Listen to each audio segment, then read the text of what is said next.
All right, we are here this morning for two cases. Both are captioned State of Ohio versus Richard Gow. The first is case 26CR417, and the other is 26CR198. Both of these matters are scheduled for suppression hearings. The defense having filed motions to suppress in each of these cases. We're going to do both suppression hearings at the same time. Now, we're going to do one case, finish that, then go into the next case. So we're not going to be mixing in a witness from one case and then a witness from the other case and then go back to the other case. We'll conclude one case and then go into the next case, but we're going to do them back to back, basically. So we got present with us for both of these cases this morning. State of Ohio, represented by Assistant Prosecuting Attorney Taylor Linden, and the defendant, Mr. Gow, is here, represented by Attorney Corey Hinton. So which one did you want to proceed on first? It doesn't matter to me in that regard. Thank you. We were going to proceed on the Paynesville case, which is 417 first. We have one witness in that case, and then we have two witnesses in the Willoughby case that we'll use following Officer or Sergeant McLeod. All right, so we're going to proceed first on 26CR417. Any issues that need to be addressed before we commence? Your Honor, I just wanted to, on the record, be sure. I know that both of the motions were filed, and it appears that in both of the motions, there's a challenge to the stop of the vehicle, either the search of the person or search of the vehicle following that. Those were the only issues that were addressed. That's what we responded to. I just want to make sure that is all we're addressing That's today. all we're addressing. Thank That's all I'm going to allow to be addressed. If there's any other plans, I'm not going to allow it. So. Okay, thank you, Your Honor. And we would just incorporate our response to the motions to suppress as our opening statement. Okay. Any opening statement for you, Mr. Hinton, on 417? Thank you, Your Honor. I would do the same as far as incorporating my written motion in my opening. I've obviously read those and ready to proceed then. So, Ms. Linden, you may call your first witness. Again, we're going forward on 26CR417. Thank you, Your Honor. The state would call Sergeant Dallas McLeod to the stand.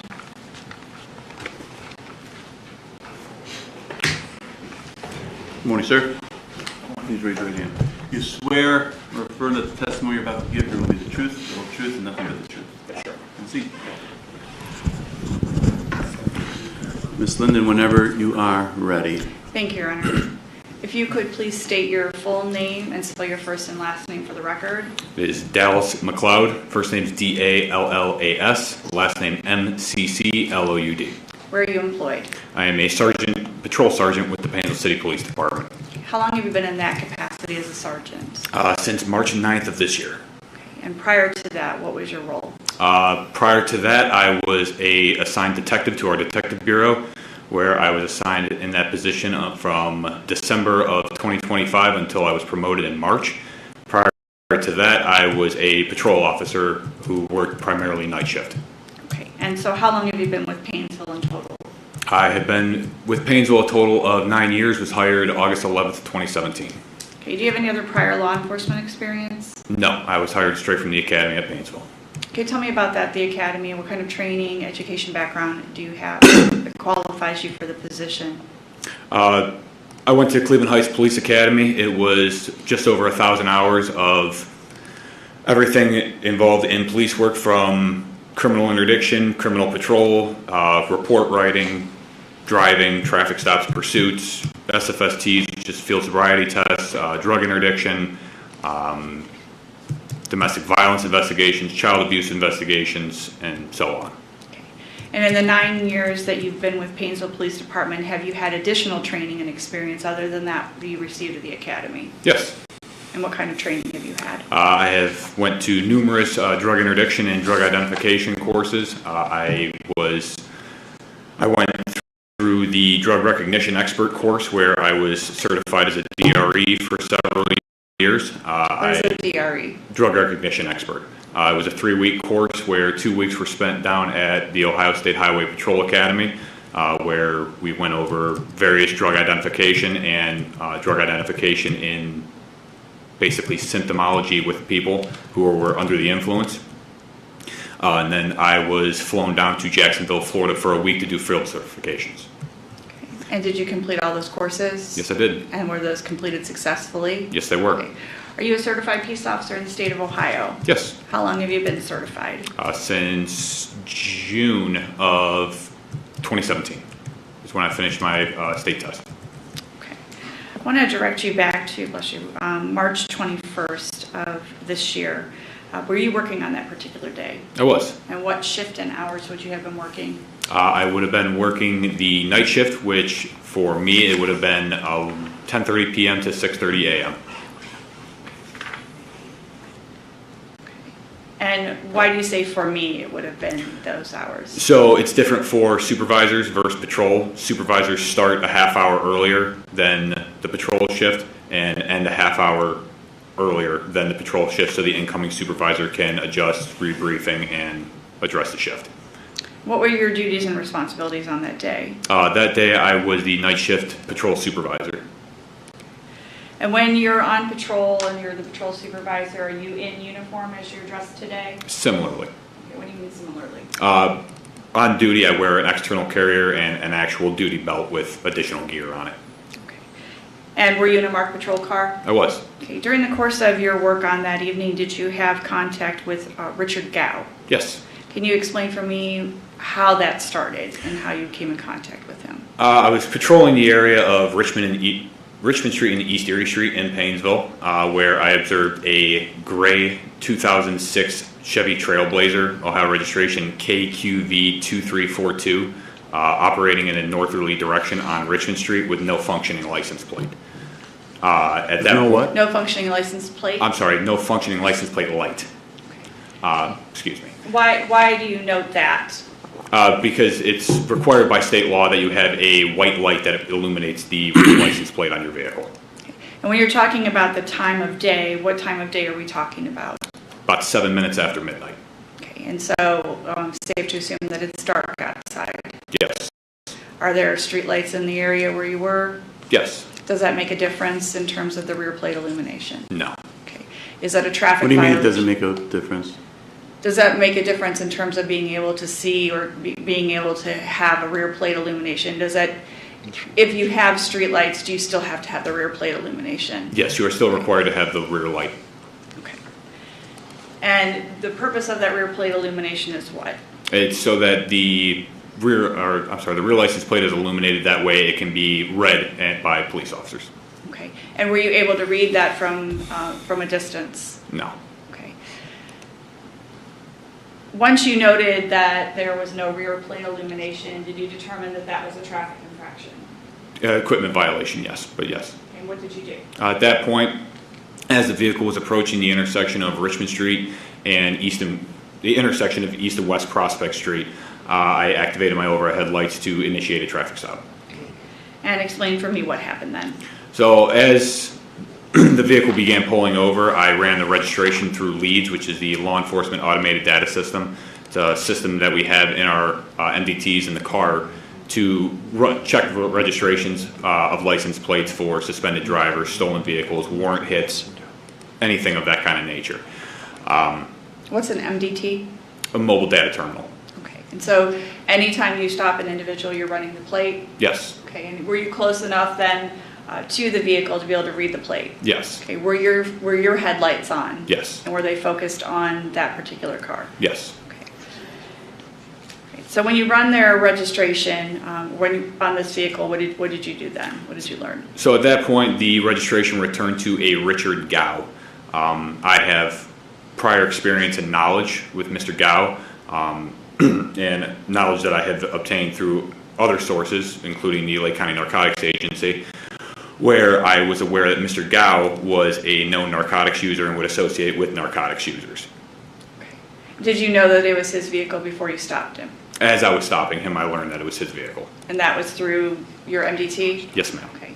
And what did you do as a result of learning that information? So at that point, I knew that I was going to request a K-9 to the scene, so I just immediately called for a K-9 as the vehicle was pulling over.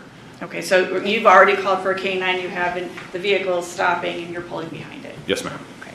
And then when you call for a K-9, what did you do then? So at that point, the vehicle stopped. I walked up to the vehicle, I introduced myself, and I identified the occupants as the driver, Richard Gow, and the female front seat passenger, Catherine Gladding. Okay. And do you see Mr. Gow in the courtroom today? Yes, ma'am. Can you please point him out and describe what he's wearing? He is the Caucasian male wearing the blue shirt, sitting directly to Mr. Hinton's right. May the record reflect the identification, Your Honor. You may. Thank you. Okay. Was there anyone else on shift with you that day? Yes. Okay, and who would have been on shift with you? It was Officer Grove and Officer Fowler. I don't remember who the other two officers were on duty that night. Okay. And so were you on your own during this particular traffic stop? At the beginning, yes. All right, once you stopped the vehicle, tell me what you did. So at that point, again, I approached the vehicle. I spoke with Mr. Gow, Ms. Gladding, advised him of the reason for the stop. Obtaining information. Officer Grove arrived on scene and Officer Fowler shortly after to assist me. I've returned to my patrol vehicle, conducted a search of Mr. Gow and Ms. Gladding through our TAC system, which is the report system that we use, just to see any history, any recent history that we may have had with either one, and began completing my truck equipment violation. Okay, so you began to complete that citation that was for the rear plate illumination? Yes, ma'am. Okay. Did you find that Mr. Gow or Ms. Gladding were suspended, or were there any other issues with their licenses? No. Okay. What is it that you checked? Can you tell me? When you came back to the car, before you began writing the citation, what did you check something you said? It's TAC. It's the What? TAC. T-A-C. Okay. It's the report writing system that our department uses for logging reports. What do you mean you checked it? Just did a name search. Basically, what I can do is I can plug in the name, and it will pull up any CAD reports or any incident reports that that name is associated throughout our history. How far back? As far back as, well, it actually pulled all of our records from 4D, so I believe as far back as it goes when they started using 4D was around 1999. Okay. Okay, what's the purpose of looking in the tax system? Any history, any recent history, if they had been stopped recently for any equipment violations, traffic violations, or if we have any criminal history involving either one of them. So that's different from leads. Yes.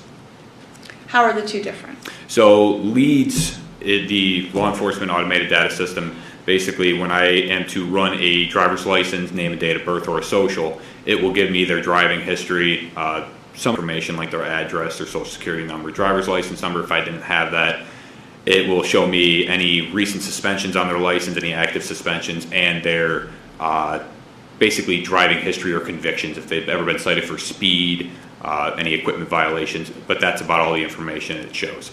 TAC, however, again, it's any history that our department has had with that individual. It will show any, let's say if they were involved in a disturbance or they had been stopped in a traffic stop recently, I can pull those records, I can check those, and any incident reports that maybe they were charged with a criminal offense or some other offense that I can review.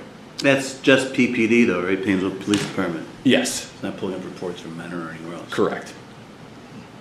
And you checked leads before you went to the car, Yes. and then you did TAC after you came back to the car. Yes, a standard practice is when I'm stopping a vehicle, I will try to run the registration through leads to see who the vehicle returns to as I'm stopping the vehicle. And that's how you learn to return to Mr. Gow. Yes, sir. All right, you may continue. Thank you, Your Honor. After you learned that it was Mr. Gow, did you already have information about Mr. Gow that you were aware of through your work at Painesville Police Department? Yes, ma'am. And going through TAC, what was the reason in addition to do that if you already had information about Mr. Gow and you had already called the K9? Just to see if we had any other recent history with him, more recent than what I had my prior knowledge of. Okay. Well, what was that? You didn't know. If you testified, I missed it. Because I know you said that before you even approached the car, you called K9. What was it? Why did you do that? Because I know that Mr. Gow has had numerous dealings with Painesville Police Department with narcotics use. I had received information from Lake County narcotics agents where they had received tips that Mr. Gow was involved with narcotics use and was involved with narcotics users. Okay, thank you. So you knew that once you ran the plate, you got Mr. Gow's name, you knew that information already? Yes, ma'am. Okay. And is that why you called for a K9? Yes, ma'am. Okay. And what K9 did you call for? The K9 with the Lake County Sheriff's Office that was on duty at the time, Deputy Savage. And you knew that he was on duty at that time? Yes. How did you know that? I had normally, if I'm going to be out and about, driving around, doing stops at night, I will normally check at the beginning of my shift to see if there's any K9s on. or if there's any canines working that night. And the one with Deputy Savage, usually in pretty close proximity to where you are in Hayesville? Yes. All right, so you approached the vehicle, you advised the defendant of the reason for the stop, Yes. and then what happened? At that point, again, I returned to my vehicle. I started doing my work. Deputy Savage arrived shortly after, where myself and I believe it was Officer Grove and Officer Fowler removed Mr. Gao and Ms. Gladding from the vehicle so that Deputy Savage could conduct a narcotic sniff of the vehicle. Okay, so let me ask you this.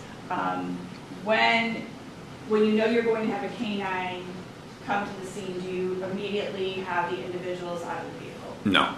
Why not? Mostly it's just a safety thing for myself and the other officers. We like to keep them in the vehicle. That way my officers don't have to, they can just watch them in the vehicle and they don't have to keep eyes on them on the side of the road. Okay. And at this point in time, you're still in your cruiser? Yes, ma'am. And when you're in your cruiser, you're starting to write the citation? Yes, ma'am. Did you complete your citation at that point in time? I did not. Okay. When you see that Deputy Savage has arrived on scene, what do you do with the occupants of the vehicle? So at that time, when I realized Deputy Savage had arrived, I had approached the vehicle, asked Mr. Gao to step out, and we asked Ms. Gladding to step out. Okay. And what happened then? At that point, Deputy Savage conducted the narcotic sniff of the vehicle and advised me that his dog gave a final trained response to the odor of narcotics coming from the vehicle. Okay, and do you know where that was specifically? He did not tell me specifically. But specifically the vehicle? Yes, Okay, and did you watch the canine sniff around the outside of the vehicle? I did. And was it only Mr. Gao's vehicle that was checked? Yes, ma'am. Okay. What happened then? So at that point, I conducted a probable cause search of the vehicle. Excuse me. Where the first thing I located in the vehicle was in between the passenger seat and the center console. Down in between the seat and the console, I found a glass smoking pipe about 4 to 5 inches in long, the one end being charred and containing a metal mesh, the interior of the pipe containing a visible white residue. From prior education, experience, and training, I identified the pipe as one commonly used to smoke crack cocaine. Okay. When you had taken Mr. Gao out of the vehicle, did you do any sort of search of his person? Not an immediate search. We do a pat down. Okay, and with pat down, did you locate anything? No. Okay. And what did you do once he was out of the vehicle? Where did he go? He went to the sidewalk just in front of my cruiser. Okay. Was he cuffed at that point in time? No, he was not. All right. What happened then? So at that point, we detained Mr. Gao and Ms. Gladding because of the located drug paraphernalia in the vehicle. They were both then searched, where Mr. Gao was also found to have a similar pipe in his front right pocket. Okay. What happened then? At that point, both Mr. Gao and Ms. Gladding were called into custody for possession of drug paraphernalia. Continuing the search of the vehicle, myself and Officer Grove, we located several bits of a white rock-like substance scattered upon the driver's seat and front passenger seat where Mr. Gao and Ms. Gladding had been seated, which was consistent with crack cocaine.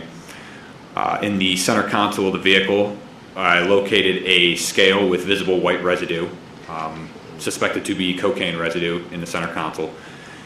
Just above where Mr. Gladding had been seated, there was a sunroof on the vehicle, and there was a felt liner where I found several baggies, clear plastic baggies that had been jammed in there, some containing a small bits of a white rock-like substance, some containing small bits of a white powdery residue. In the trunk of the vehicle, we located in a bag with female clothing in it 2 prescription bottles with no label on them containing prescription medication, and another bottle of, I believe it was Tylenol, that contained used Chore Boy, which is the common material that is put in the end of crack cocaine smoking pipes. Approximately how much time elapsed between the time that you called for the K-9 and the K-9 arriving on scene? Approximately 8 minutes. And then when you then searched the vehicle, approximately how much time has elapsed then? If you know. I honestly can't recall. And at what point in time did you, you had mentioned that you started a citation. At what point in time did you finish that citation? After we had completed the probable cause search of the vehicle. Okay. Okay, and when did you provide that to Mr. Gao? when he was transported to Lake County Jail. Okay. All right. Your Honor, I'm going to show opposing counsel what I marked for identification as States Exhibits 3A and 3B. May I approach? Yes. So I'm going to show you what's been marked for identification of States Exhibit 3A and 3B, and just ask if you could take a look at those, and when you're done, let me know.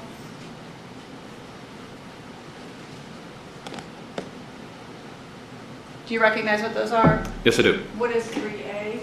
So 3A would be a Google Maps image, I believe, of the area of where I had stopped Mr. Gao, East Erie Street in Richmond, where I first observed him, and then there's a red marker in the general area where I actually conducted the traffic stop. If you could, on that, put an X where you first observed. And then a circle where you then stopped him. It's approximately right there. You were able to watch him that entire time? Yes. Does that fairly and accurately depict the area that you were? Yes, I would. What about 3B?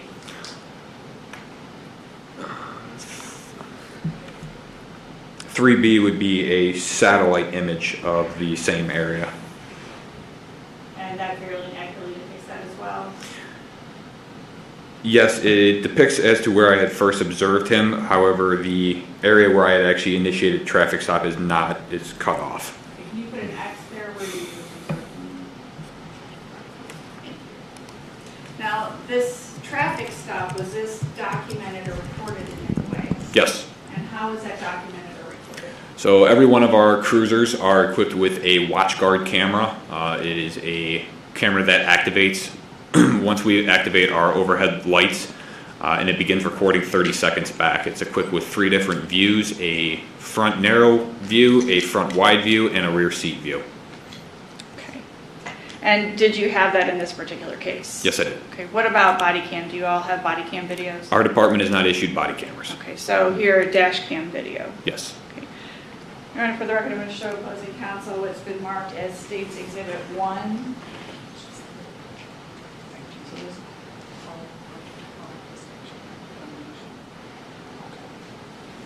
May I approach, Your Honor? Yes. I'm going to show you what's been marked for identification of States Exhibit 1 and ask you if you recognize that. Yes. Okay, what is that? This would be a copy of my dash camera video on a flash drive. Did you have an opportunity to watch your dash cam video on that particular flash drive? Yes. And was it fair and accurate? Did it depict what happened on that date? Yes, it did. And how do you know that that's the same one? It's the same one because on the tag I put my initials and my Painesville City identification number 84. And this particular flash drive, it has several different videos from your cruiser. Is that a fair statement? Yes. And what would we see? What types of views do we have? So that would be the front narrow view, the front wide view, and then the rear seat view. Okay. Your Honor, at this point in time, I'd ask to play the video for the record. Any objection? No, Your Honor. All right, so Exhibit 1 will be admitted. And for the record, Your Honor, we're going to be using Stream 0. And what is Stream 0, Sergeant McLeod? Stream 0 would be the front narrow view. Be what? The front narrow view.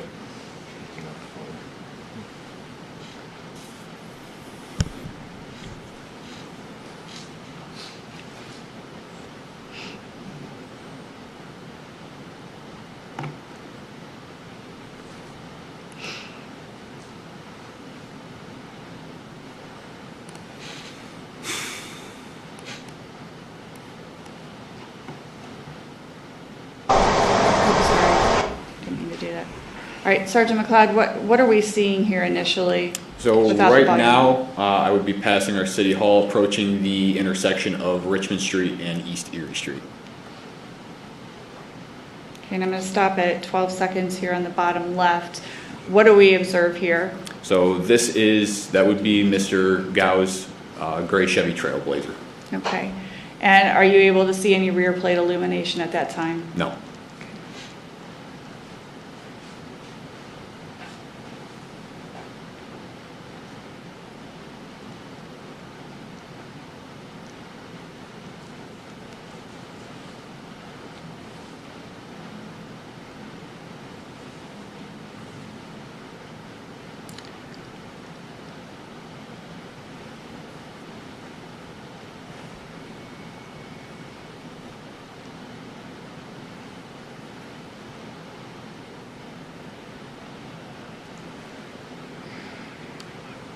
Okay, now we're at 45 seconds. You have not initiated a traffic stop yet. Why is that? Just following the vehicle for a short period of time to observe it. Okay.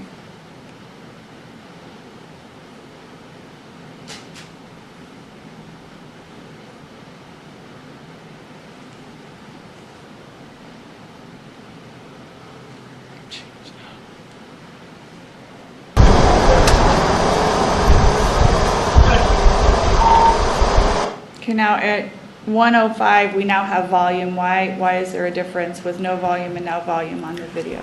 So as I had previously stated, our dash cam will begin recording. So once we activate our overhead lights, the camera system is always passively recording.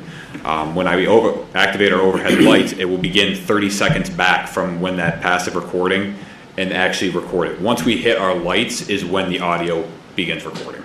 Okay. Prospect with King Queen Victor 2342. King Queen Victor 2342. Tan Chevy Trailblazer.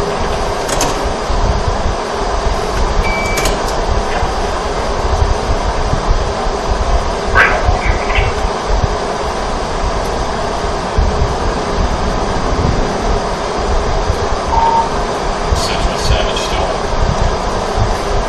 Okay, the first thing that we heard you talking, what were you doing? First thing that I was doing was calling out my traffic stop to our dispatch. Okay. And when you called that out, how soon after that did you know whose vehicle it was? Shortly after, because at that point I had ran the registration through Leeds.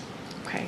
And just prior to 1:31, you had radioed to Central again or to dispatch again. What was that for? I asked if Deputy Savage was still on duty.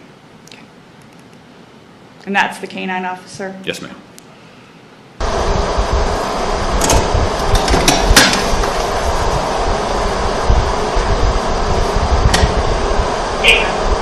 Currently on a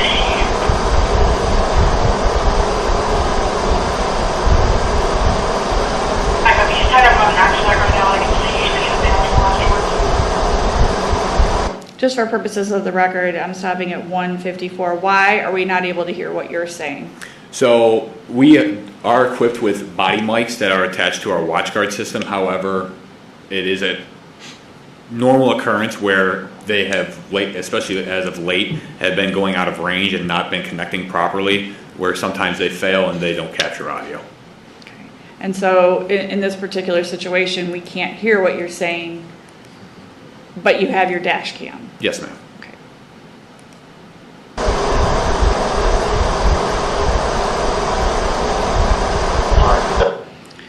Okay, at 2:01, there's another individual that we see on the right-hand side of the screen. Who is that? That would be Officer Grove. Why 2 officers? Standard practice, especially at nighttime, we always have 2 officers on any traffic stop for safety purposes.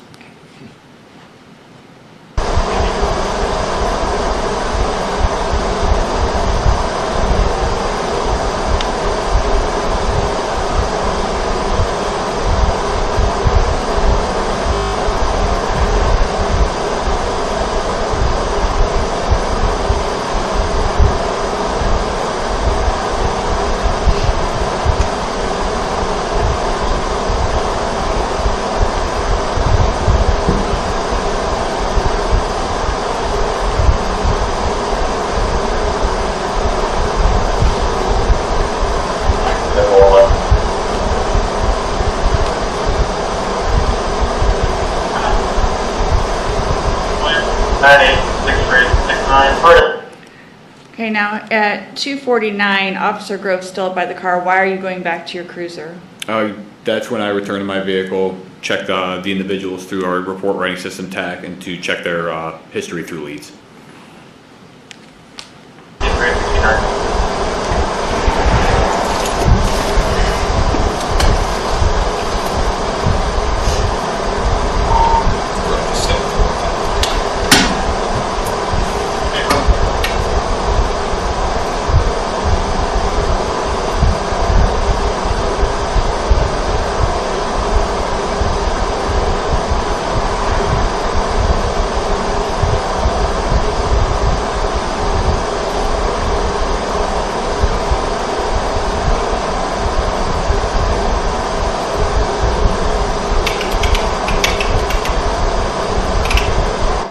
Okay, we can hear some clicking at 3:32. What are you doing at that time in your cruiser? Typing in the tax system, their names, check them through our system. Okay.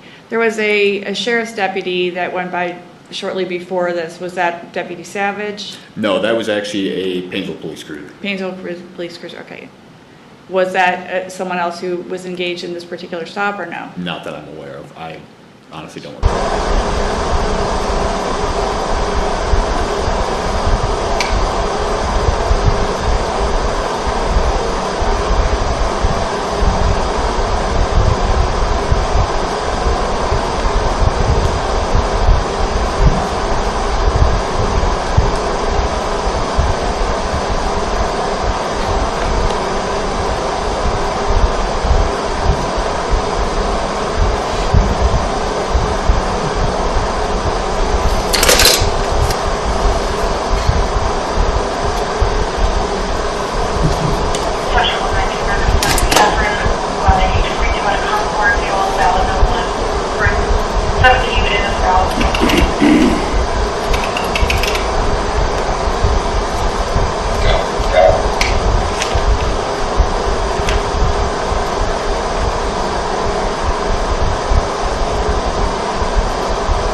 Okay, at 5 minutes in, have you begun writing your citation yet, or are you still looking through TAC?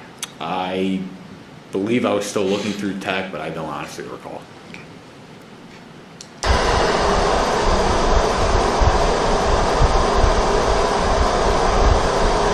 you stop it for a second? When you were looking through TAC, was there anything there? I'm sorry? When you looked through TAC, was there anything there? Just checking the recent history of. But was there recent history? Yes. For both, for one? I Did believe. you check both of them? I did check both of them. I don't recall if there was for Catherine. I believe there was for Mr. Gao. And when you say recent, what are you talking about? I don't recall exactly what it was. But there was, I guess my question is, when you checked it, was there something there for you to read? I'm sorry? When you checked it, when you ran his name through TAC, was there something there that came up that for you to read? Yes. It wasn't like there was nothing. No, there was like I said, a long history of incident reports and CADs. And you read those at that point then? Yes. Okay. All right, go ahead. I'll just follow up with that. So, Officer McLeod, when you're sitting in your cruiser and you're going through, are you doing this on your MDT? Yes. Okay, and the screen that you have on your MDT, approximately how big is it? Probably about that big. Okay, so like Are you doing about 12 inches or so? Yeah, probably about, Like- I'd say maybe, 10 by 4 or 5 or 10 by 6? yeah, maybe a 5 or 6 by 10-ish. Okay. Okay. It's So like when the you, size of a tablet. okay, when you're looking through it, do you have to scroll through? Yes. Okay, when you're scrolling through, did you just look at the screen and there's just one page, or were there multiple pages that you had to scroll through? There's multiple pages. I have to click on each individual report and CAD separately. They don't all just show up in a list that I can just scroll through and read all at one time. I have to click on each individual thing, wait a short period for a couple seconds or so for it to load, and then check each tab through the reports to see narrative, who he was associated with, who she was associated with.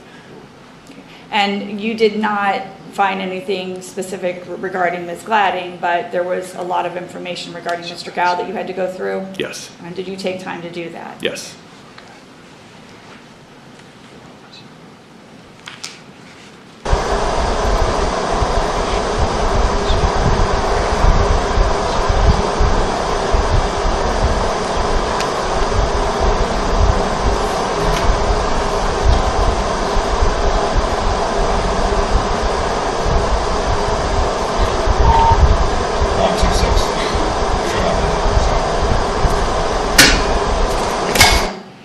Okay, it's 5:38. You radioed something. Why were you radioing?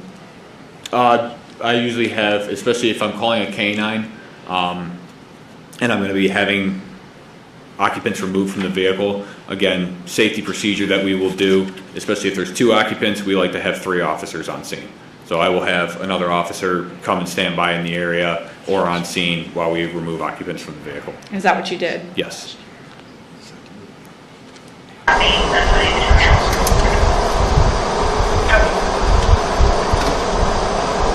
Day 4 Central. Take case on the time stop, please. Time stop 0007.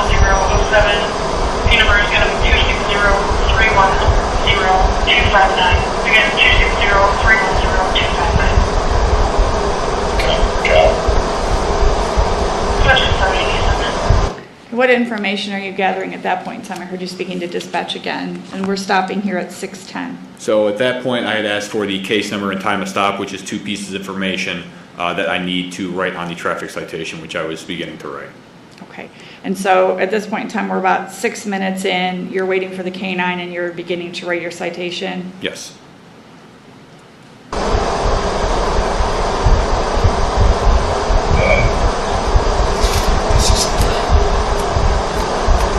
Got a female over at High Street Bridge, 950 Richmond Street. Gonna be walking in the road and stumbling where all black. Didn't know that we're calling the Christian. Between the bridge and the fire.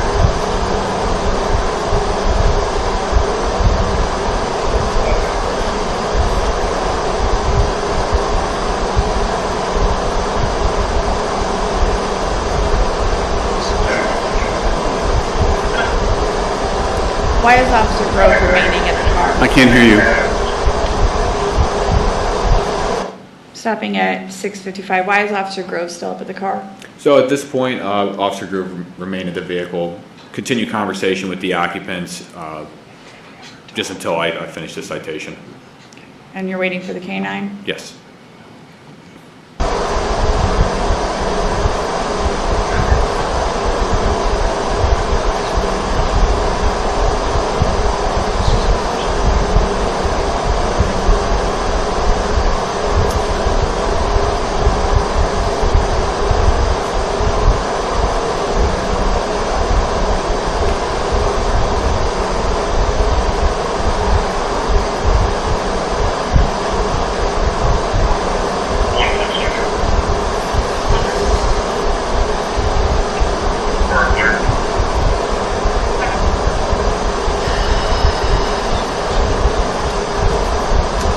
Do me a favor, while I'm filling this out. Check, just take a look underneath where the license plate light would be and tell me if one's on. Because he's... Okay, it's 7:49. Who are you speaking to? That would be Officer Fowler, who had just arrived on scene. Okay, so 7 minutes and 49 seconds in, you're asking her just to check and make sure there isn't any plate illumination? Yes. But either that, or it's just so dim that it's not lighting up the plate at all. I was just curious.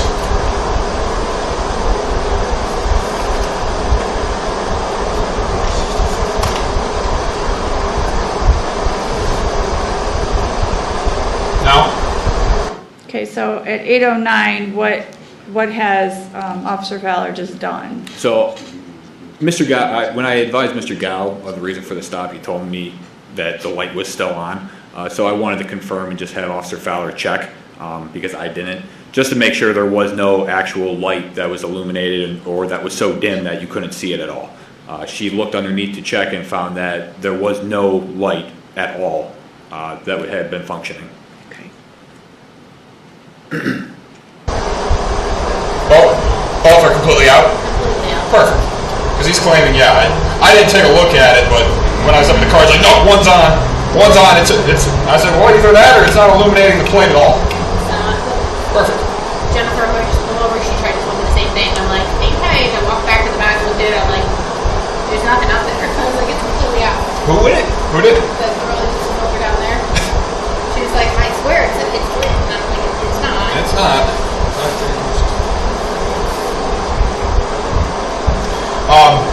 When he gets here, I'm gonna, just so I can keep knocking this out, I'm gonna have you both pull them out Had him stand off to the side, run the dog.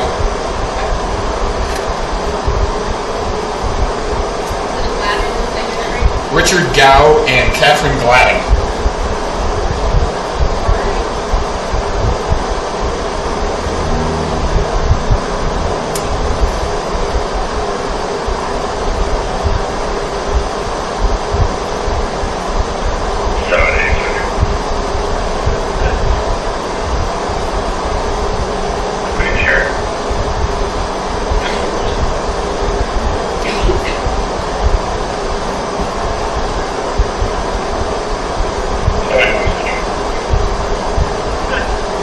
Okay, I'm going to stop at 9:34. When you were talking to Officer Fowler, you talked about knocking something out. What were you doing? The traffic citation.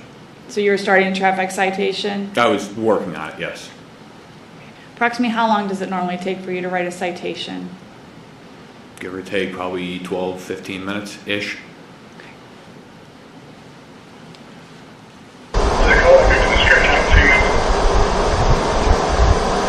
These are older females, roughly in their 70s, very older.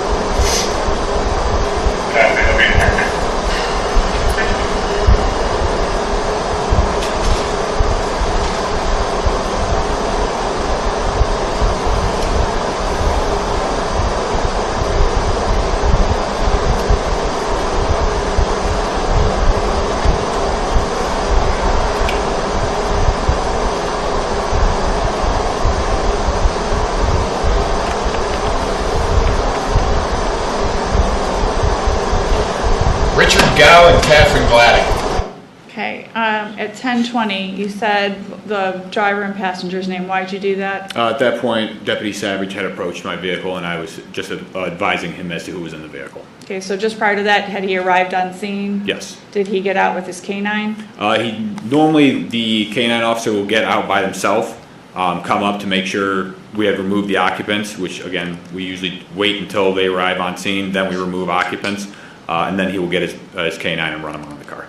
So it's about a little over maybe around 10 minutes in on the video that the canine officer actually arrives.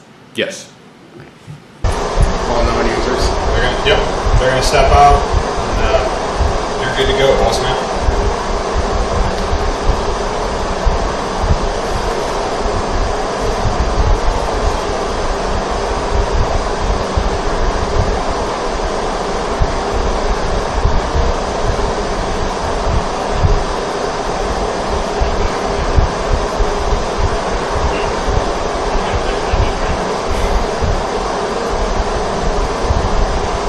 Okay, at 10:53 off to the right of the screen, what is Officer Grove doing with the defendant in this matter? Just conducting a pat-down for any weapons. Are you still in your cruiser? Yes.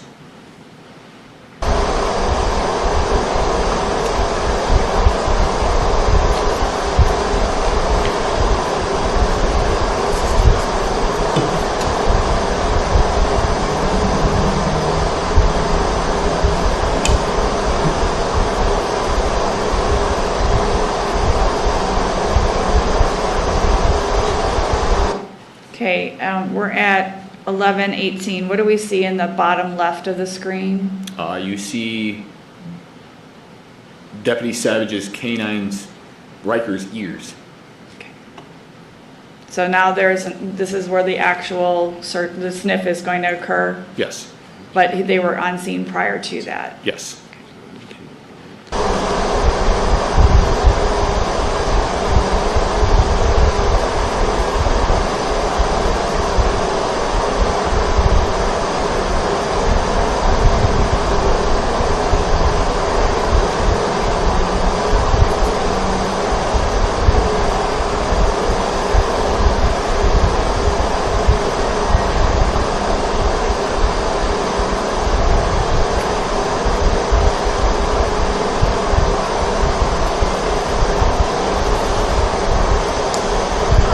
Okay, at 11:53, where has Deputy Savage gone at this point in time? He has begun returning to his patrol car. Okay, And just for the record, when you're saying these times, that's the time on the, time at bottom left, on sorry. the video, on not the bottom time left. of day. Correct, Your Honor. Just the time in of this stuff, so it would be on the bottom left hand. At the time of day up at the top is 18:16. When you see Deputy Savage leave the screen, do you speak to him at all prior to him going to his cruiser? Yes. Okay, and what do you talk about? Basically, I will look at him. He either tells me positive hit or not positive hit. And what did he tell you? He said yes on the driver's side. Okay. And you're still writing the citation at this point in time? Yes. Have you finished it? I had not.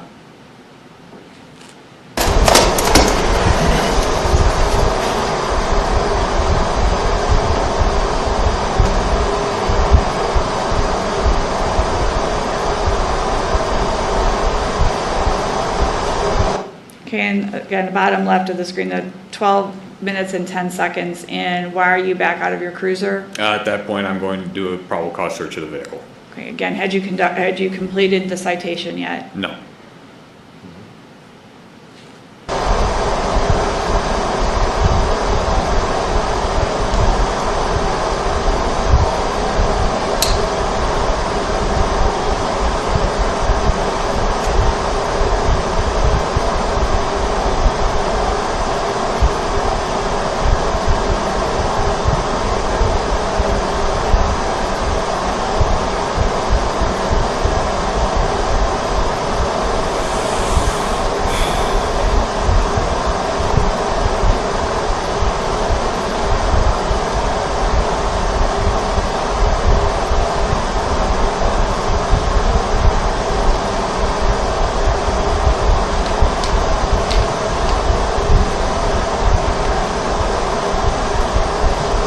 Accessory unit, on average, is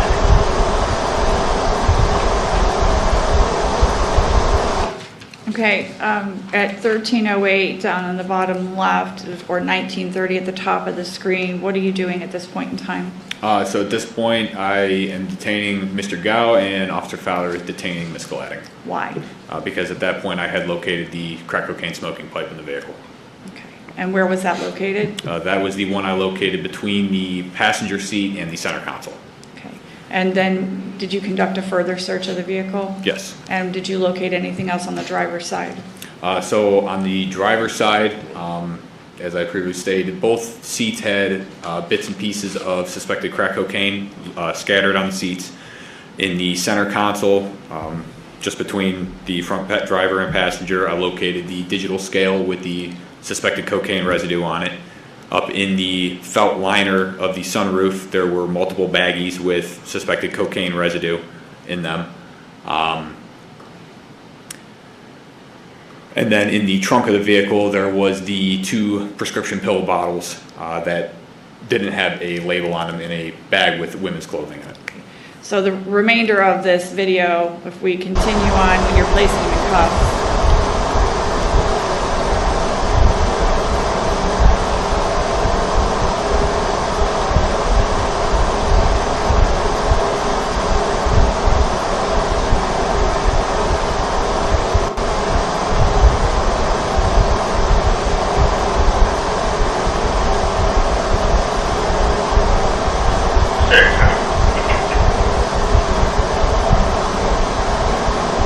Okay, at 13:40, I'm going to stop at the bottom right. It appears that Mr. Gao is having some sort of discussion with you. What was that about? I don't recall. Okay. And you have him in cuffs, do you put him in the cruiser? After I conducted a search of his person, yes. Okay. And then when you conduct a search of the person, is that when you located anything? So at first I located the glass pipe, the suspected crack cocaine smoking pipe in his front right pocket. Later, when I was taking him to the Lake County Jail, I had asked him if he had anything else illegal on him that I didn't find to avoid an additional charge, where he advised me that I had missed, actually right in the interior left of his jacket, there was a small pocket that I didn't see that had a larger quantity of crack cocaine that was located in the pocket of his jacket. Okay. One hit myself in there.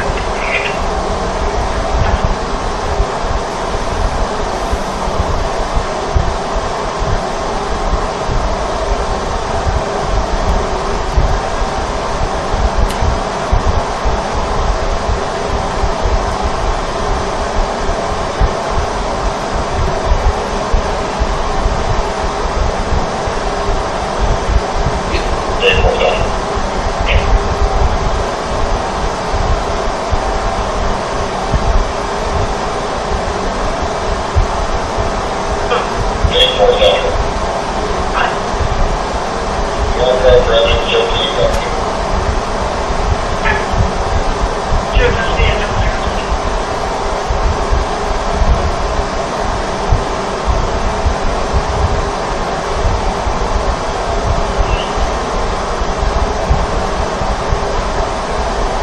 You guys all set? Yeah, we're all right. Yeah, we can start off with one.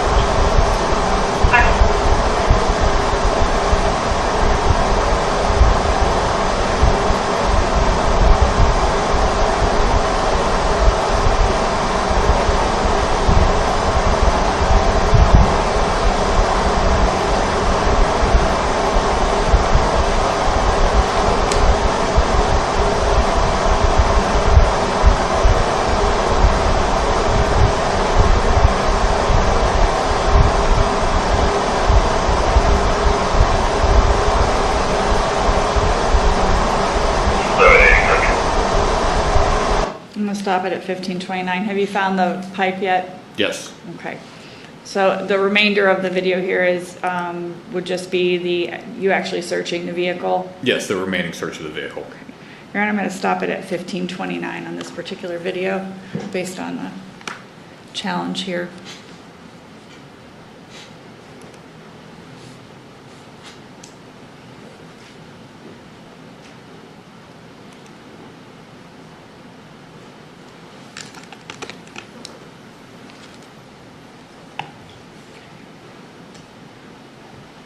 Your Honor, for the record, showing opposing counsel, red mark for identification states Exhibit 2.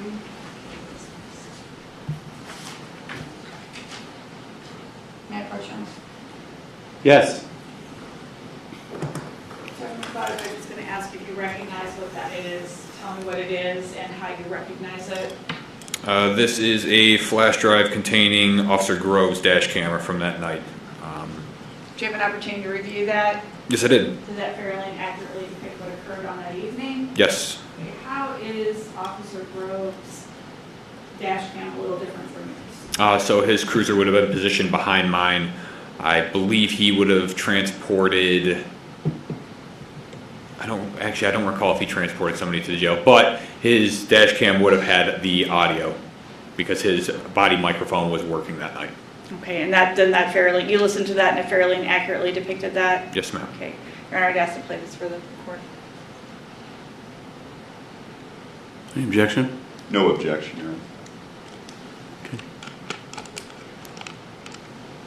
Oh, approach for a second.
Go ahead, Ms. Linda.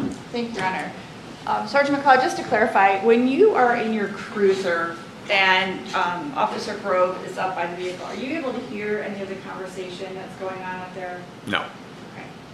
Then I'll move on, Your Honor. Thank you. All right. So once Deputy Savage goes back to his cruiser, does he stay on scene at all and assist you with the search? Yes. And so who assists in the search of the vehicle? So if I recall correctly, it was myself, Officer Grove, and Deputy Savage. And then how long were you on scene? Total time from time of stop? Maybe 30 to 40 minutes total, I believe. What happened with the vehicle? So it was impounded. It It was towed what, by, sir? impounded. It was towed by Okay, I Bob's just didn't Towing. hear you. All right, thanks. Sorry. And why was it towed? At that point, it would have been a traffic hazard on the road. I can't leave it parked there on the roadway on Richmond Street. Okay, what happened with Mr. Gao and Ms. Gladding? They were both taken into custody, transported to the Lake County Jail. Nothing further at this time, Your Honor. Thank you. All right. Mr. Henn, cross-examination. Thank you, Your Honor.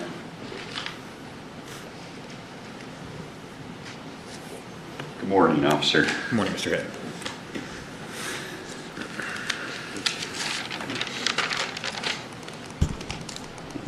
You indicated in your report and in your testimony that while patrolling the area of Richmond Street, you observed a gray 2006 Chevrolet Trailblazer. Is that correct? Yes, sir. Would it surprise you that in the tow section of your report, it indicates that the Trailblazer is a 2008? I did not realize that, no. Now, as far as your observation of the license plate in question, that occurred when you were directly behind the vehicle, right? Correct. And that's what we observed on the dash cam. Yes. So your observation of the alleged license plate light only occurred with you being behind the vehicle. Yes. Viewing the vehicle from the rear, yes. And your headlights were shining on the license plate at that point in time, correct? At some point, yes. Okay. And you weren't actually able to tell if that rear illumination light was out, right? So when I first was turning the curve right in front of our city hall coming up to it, I could tell that it was out. Well, you even had to have another officer check it because you weren't sure. I wanted to double check because he was saying that it was out, and I wanted another officer to confirm. He was saying it was on, right? I'm sorry, yes. Mr. Gao was saying it was on. I observed it to be out, so I wanted secondary confirmation confirming that light was actually out. Okay. And that's the only reason you pulled over that vehicle, correct? Correct. And you were behind the vehicle for a moment observing it, Yes. and there was no other traffic violations that occurred, right? Correct. In fact, Mr. Gao was mindful enough that since the stop was initiated at a red light, he actually, when the light turned green, pulled over to the right-hand side of the road, correct? Correct.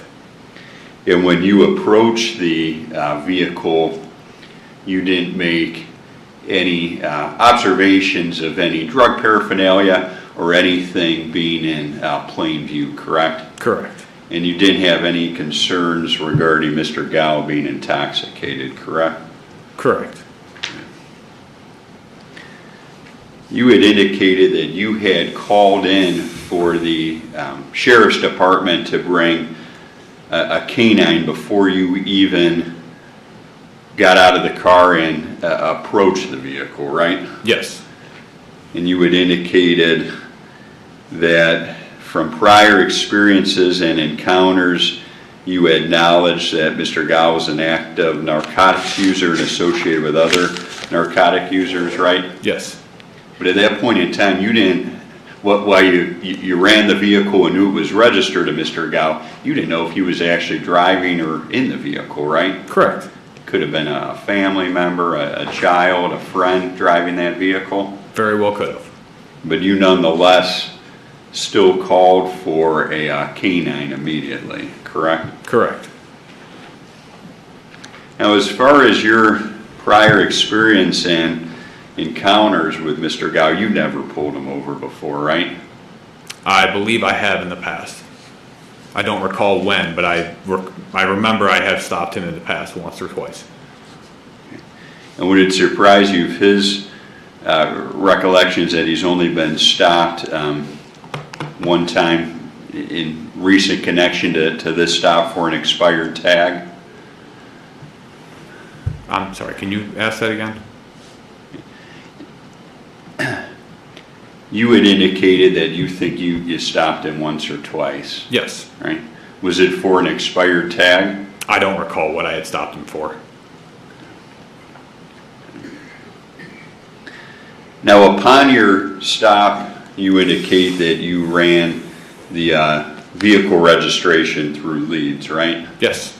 You were able to see the license plate, input that into Leeds, Yes. and then you went up to the vehicle and had some interaction with Mr. Gao, right? Correct. And then you come back, and that's when you use this other system that shows the interactions with the Painesville Police Department, correct? Correct. And that's tags? TAC. T-A-C. TAC. TAC, TAC. Just reading my handwriting wrong. So you run this TAC, and based on the video, it appears that it takes you probably 4 or 5 minutes to deal with TAC. Yes. And that's only going to show interactions with Mr. Gao in the city of Painesville, right? Correct. And as you know, because you were here when we read the captions of the cases and into the record, but there was an incident right around this same time involving Mr. Gao in the city of Willoughby, and that wouldn't have came up, right? No. So what were you reading for that 4 or 5 minutes? Any prior CAD reports that were associated with him and any prior recent incident reports. Normally I will check within like the last year to 2 years.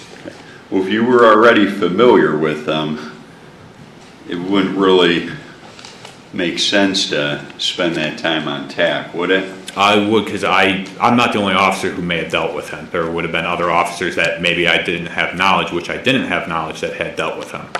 But at this point in time, you had already made the decision to call in the canine, correct? Correct. Was it just the defendant you were reading TAC reports about, or about the passenger? I checked the passenger through our system as well.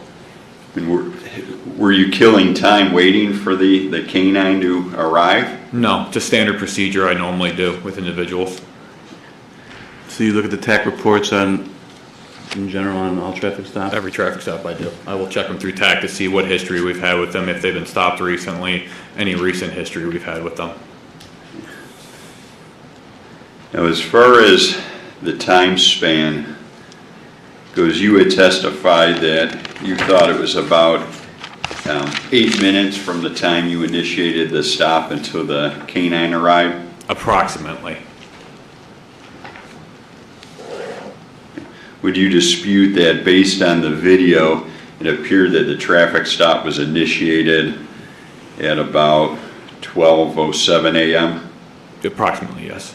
And that the canine arrived, or Deputy Savage arrived with the canine rather, at approximately 12:17 a.m.? So 10 minutes. So it would have been closer to 10 minutes? Okay. Yes.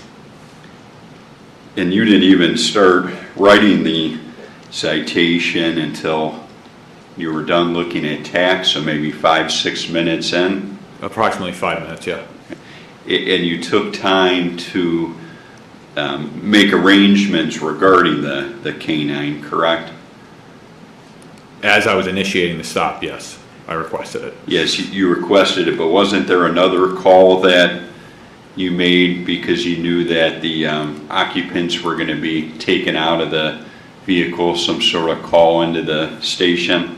I requested Officer Fowler to come down to the scene, yes. So, I mean, we basically had 3 officers for a rear license plate light being out, right?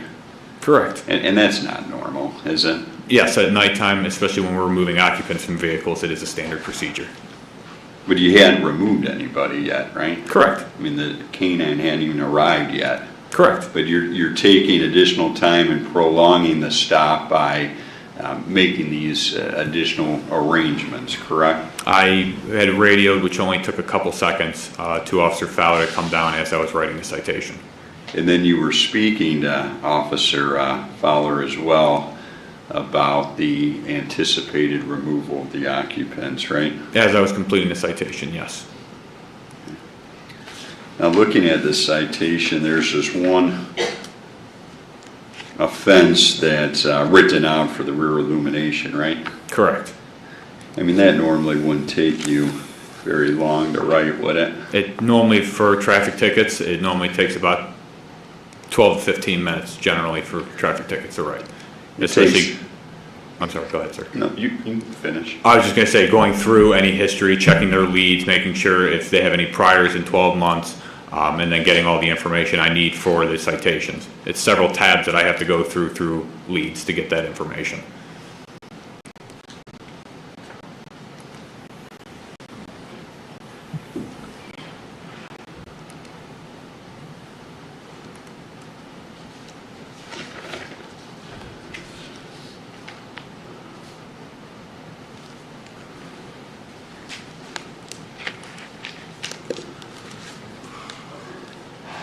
I mean, did any of the information from TAC assist you in writing the citation for a rear illumination citation?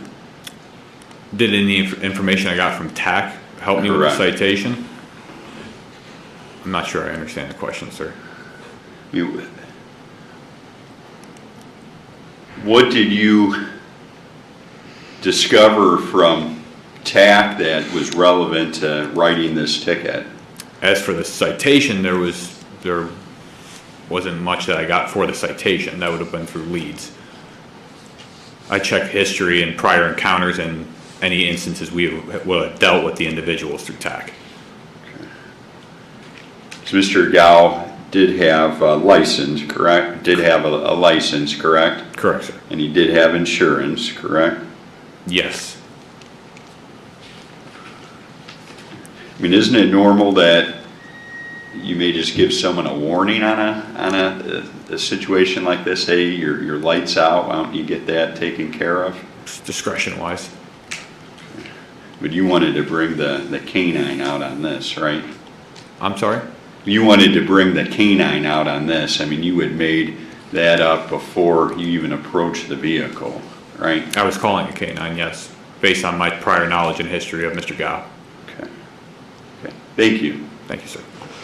Redirect examination. Thank you, Your Honor.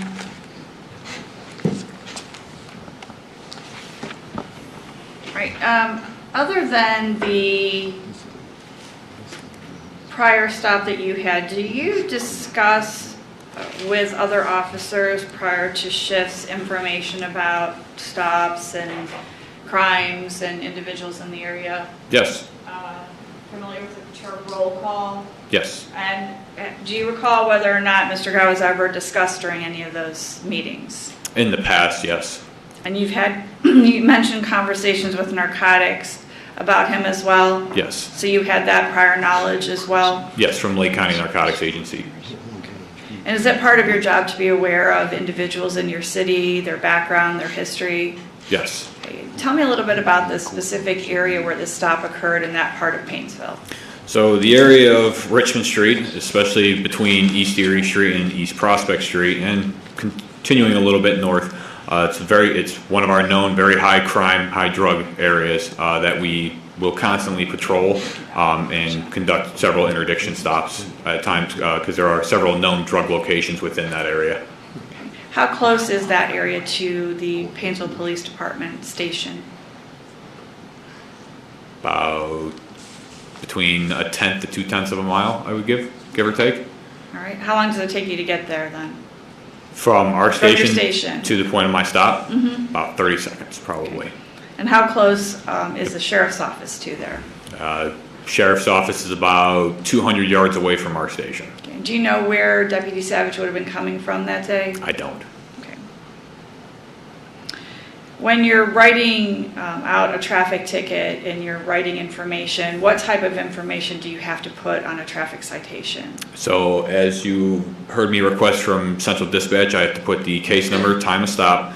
I have to put their name, address, phone number, driver's license number, expiration date of their license, last four of their social security number, the state of their license. I did mention driver's license number. There are boxes for you to check, things for you to do as well? The date, time of stop, the license plate of the vehicle, year, make, model, the offense. Do you usually get a VIN number or anything like that? Not for the traffic citation normally, no. But all this information, this doesn't come off the top of your head. No.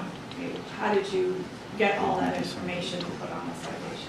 I have to scroll through several tabs on leads because all of his personal information is on one tab that I have to read through and get all that information off of, read it off my screen, then write it on the citation, ensure that I'm writing the correct information on the screen. All of his vehicle information is on a separate screen, which is all compacted information, which I have to read through to obtain. Again, read it off the screen, write it on my citation, confirm that I'm writing the correct information from the screen onto my citation. And when did you actually ever give that citation to the defendant? I provided him with the citation when we got to the Lake County Jail. Okay, and when was it completed? Was it completed prior to getting to the jail? Yes. Okay, when was it completed? I believe I completed it just before we left, but I honestly can't recall. Okay. And in terms of there being rear plate illumination, I think I may have asked you this, but just to be sure, does it matter that you have your lights shining on the back of the car for there to be some kind of violation of rear plate illumination? No, you already asked this. Did it? Yep. So here you did note, and you clarified with, or confirmed with Officer Fowler that there was not a rear plate illumination. Correct. Thank you, nothing further, Your Honor. Recross examination. Thank you, Your Honor. During the redirect, you were asked about hearing Mr. Gao's name and roll call, Yes. and then you were also asked about just all the different information on the screens that you use to check records and write the citation. Yes. Correct? Are you aware that Mr. Gao was in prison from the end of 2020 until September of 2024? I was not. So despite that there was still 5-6 minutes of materials to read about him? Yes. Okay, thank you. All right, officer, you may return to the table. Thank you.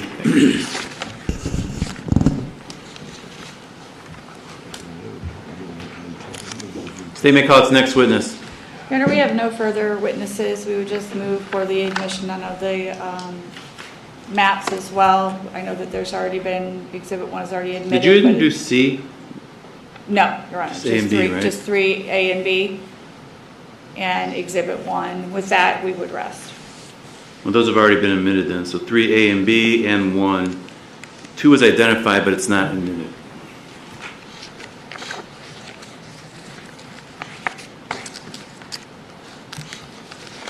You didn't do any screenshots either, right? No, I didn't do that, Your Honor. Thank you. All right, thank you. Mr. Hinton, does the defense intend on presenting any evidence here? For this, No. for 417, 26-417? No, Your Honor. All right, then I'll hear closing comments on this case from the state at this time. Ms. Linden? Thank you, Your Honor. Your Honor has been outlined and was outlined in our response as well as in the testimony that you've heard here today. Sergeant McLeod did in fact witness an infraction, that being the rear plate illumination, violation of the revised code, pulled the defendant over as a result of that violation. Simultaneously, as he was pulling the defendant over, he did call for a canine based on his training, his knowledge of the defendant and information that he had gleaned from that. And then within a short period of time after that, the canine did in fact arrive, alerted. It was a positive alert on the driver's side. So in terms of looking at whether or not there was any reason to stop the defendant, and I know that Mr. Hinton had said that there was no reasonable suspicion to stop, there clearly was based on the plate illumination. In terms of the probable cause for the search that he challenged, once the canine alerted, there was probable cause to search the entire vehicle. And Sergeant McLeod also talked about the particular area, and then what he observed once the defendant and the passenger were out of the vehicle, inside the vehicle as well.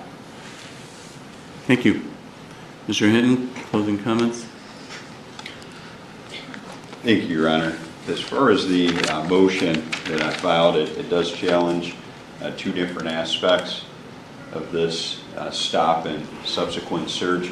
The first being the stop itself, as indicated in the motion and pursuant to the arguments that I've alluded to in cross-examination, the defendant takes a position that there wasn't probable cause for the stop. It's clear that the officer's observations of the alleged license plate light were when the officer was positioned behind Mr. Gow's vehicle with the headlight shining on the plate, which I do think makes it difficult to make that determination. It's clear that the officer even doubted himself in this regard and that he had another officer check the illumination. Regardless, in this situation, prior to even knowing who was driving the vehicle, a request for a canine was made, and because that request was made, I think that there was no rush to write the citation. I think that there was a prolonged period of time looking at records that wouldn't have been relevant to this situation. I think that there was time spent making arrangements regarding an anticipated removal of the occupants from the vehicle, and had the citation been focused on and written out as would happen in normal practice, I think that this stop would have been much less in time. I think that the time to write the citation would have been a lot less. As Your Honor knows, our 11th District has indicated a traffic stop must last no longer than is necessary to effectuate the stop's purpose. The purpose was to write a citation for rear illumination. There's an additional case law that indicates that the time period has to be sufficient to run necessary computer checks on the driver and the vehicle, as well as to issue the ticket or the warning. Again, I just don't think there was a whole lot to check out in the computer in this situation. The tax system would have only shown issues in Paynesville. There was cross-examination that mentioned the unavailability of Mr. Gow for several years due to being in prison, so I don't think there would have been a whole lot to check out. I know it was alluded to that the passenger had been looked at, but when the purpose of the stop is rear illumination, I don't know how much we need to get into the passenger's information, but I think that this is a situation where everything was prolonged because right off the bat it was anticipated that a canine was going to be called, and I think as a result of the case law it makes this sort of situation unconstitutional. Thank you, Your Honor. Thank you. Any of your response or rebuttal, Ms. Linden, if you care to? Your Honor, I would just indicate that, as I've outlined in our response to the motion to suppress and State versus Held, that was a 2001 Ohio 4312. The 11th District Court of Appeals said that the rear plate illumination does in fact provide probable cause to stop a motor vehicle, and that it's repeatedly held that the failure to have a license plate properly illuminated is a violation of the revised code and warrants an investigatory stop of the vehicle. So our own 11th District has addressed that.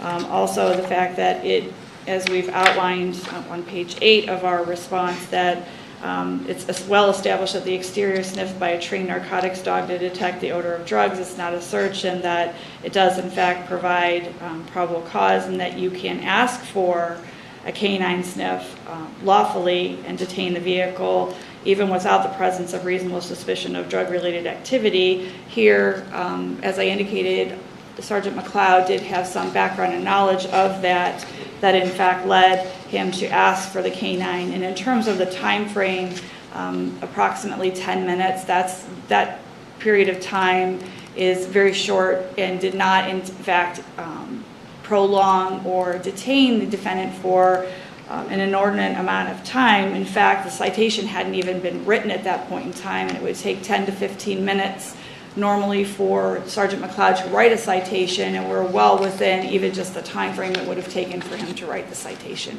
We would ask that the motion to suppress be denied. All right. So we're going to take a brief break here, about 10 minutes, and then we'll start up with the next case. Thank you. All right.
All right, back on the record, and we're now present in case 26 CR 198, State of Ohio versus Richard Gow.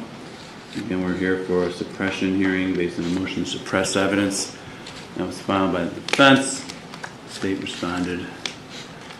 And we're here for the hearing. Same parties are present in terms of the attorneys and the defendant that were present for the last hearing. Any issues that need to be addressed before we begin this hearing, Ms. Linden? No, Your Honor. Mr. Hinton? No, Your Honor. All right, we're here from the state. Any opening statement you care to make? Your Honor, just incorporate the response to the motion to suppress. I'll do we that. did. Thank you. That's your opening statement, Mr. Hinton. Your Honor, I would do the same and incorporate my motion into my opening. Thank you. That will be granted, and I'll consider that as your opening. All right, Ms. Linden, call your first witness. Thank you, Your Honor. State would call Officer Fred Brown to the stand.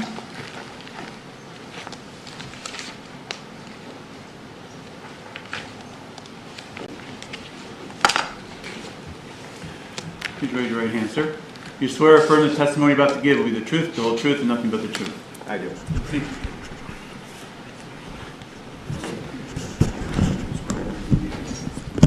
Now, whenever you're ready, Ms. Linden.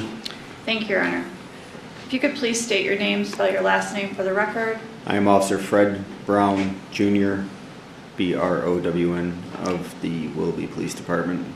Can you speak up a little bit, please? Or get closer to the microphone. Thank you. How long have you been with the Willoughby Police Department? Since May of 2022. Prior to that, did you have any law enforcement experience? Yes, I work for the City of Cleveland in the 4th District. Okay, and how long did you work there? I was hired in October of 2016. And you're a certified peace officer in the state of Ohio? Yes, How long have you been certified? since April of 2017. Tell me a little bit about your background, your education, training that led you to be a certified peace officer in the state of Ohio.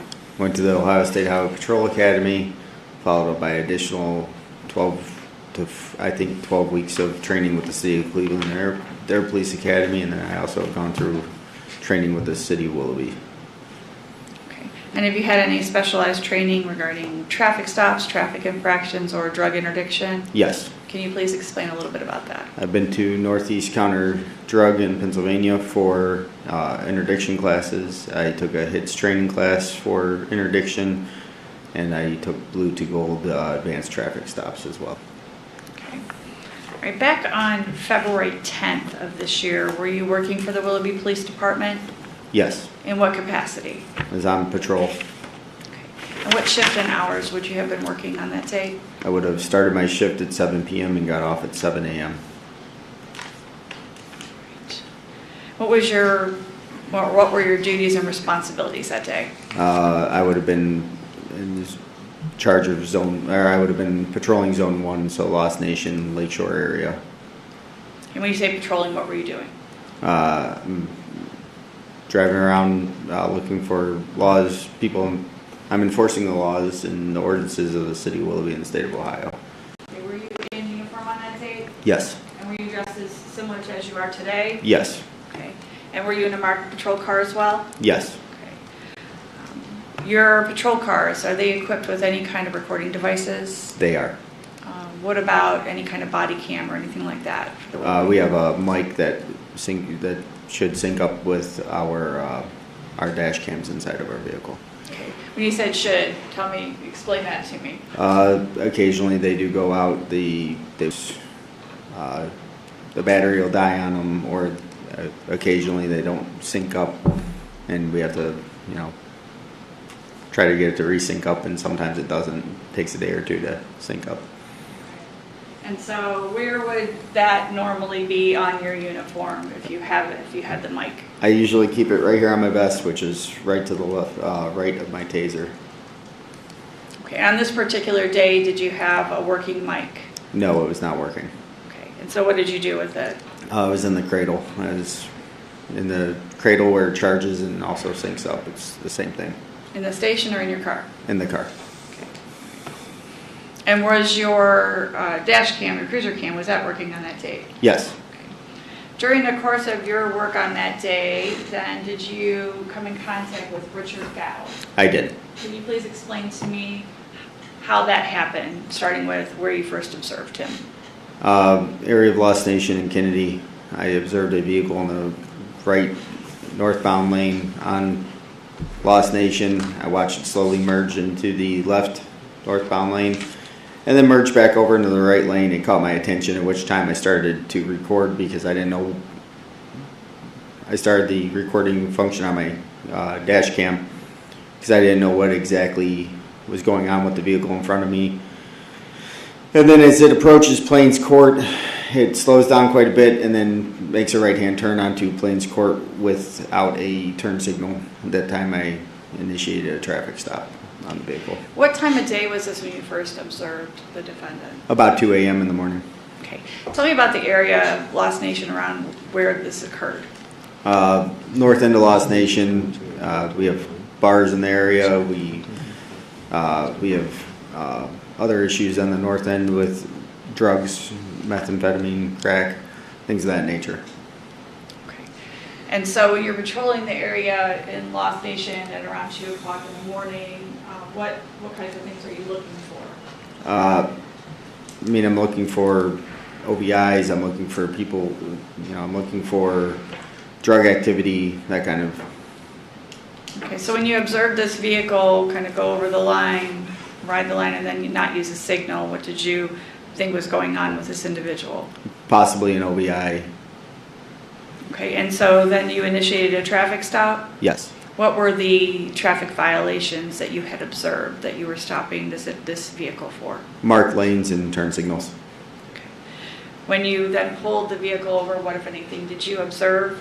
I made contact with the owner-operator, Richard Gao. Speaking with Mr. Gao, I fairly quickly asked why he made that maneuver on Lost Nation. What maneuver? Where he began to merge into the left lane and then quickly went back into the right lane. Mr. Gao was laughing. He was nervous. He was avoiding making eye contact with me. And he said his car was having mechanical issues. And in the state of Ohio, probably every state, are you required to make sure that your vehicle is in proper working order and your equipment is working if you're going to drive your vehicle on the roadway? Yes. Okay. And did you talk to Mr. Gao at all about the fact that he said that his vehicle, that there was some mechanical issue? Yes. What did you say? I just said, I then inquired, that doesn't sound like it might be safe to be driving. Where are you guys headed to? And he said a house on Peach Street.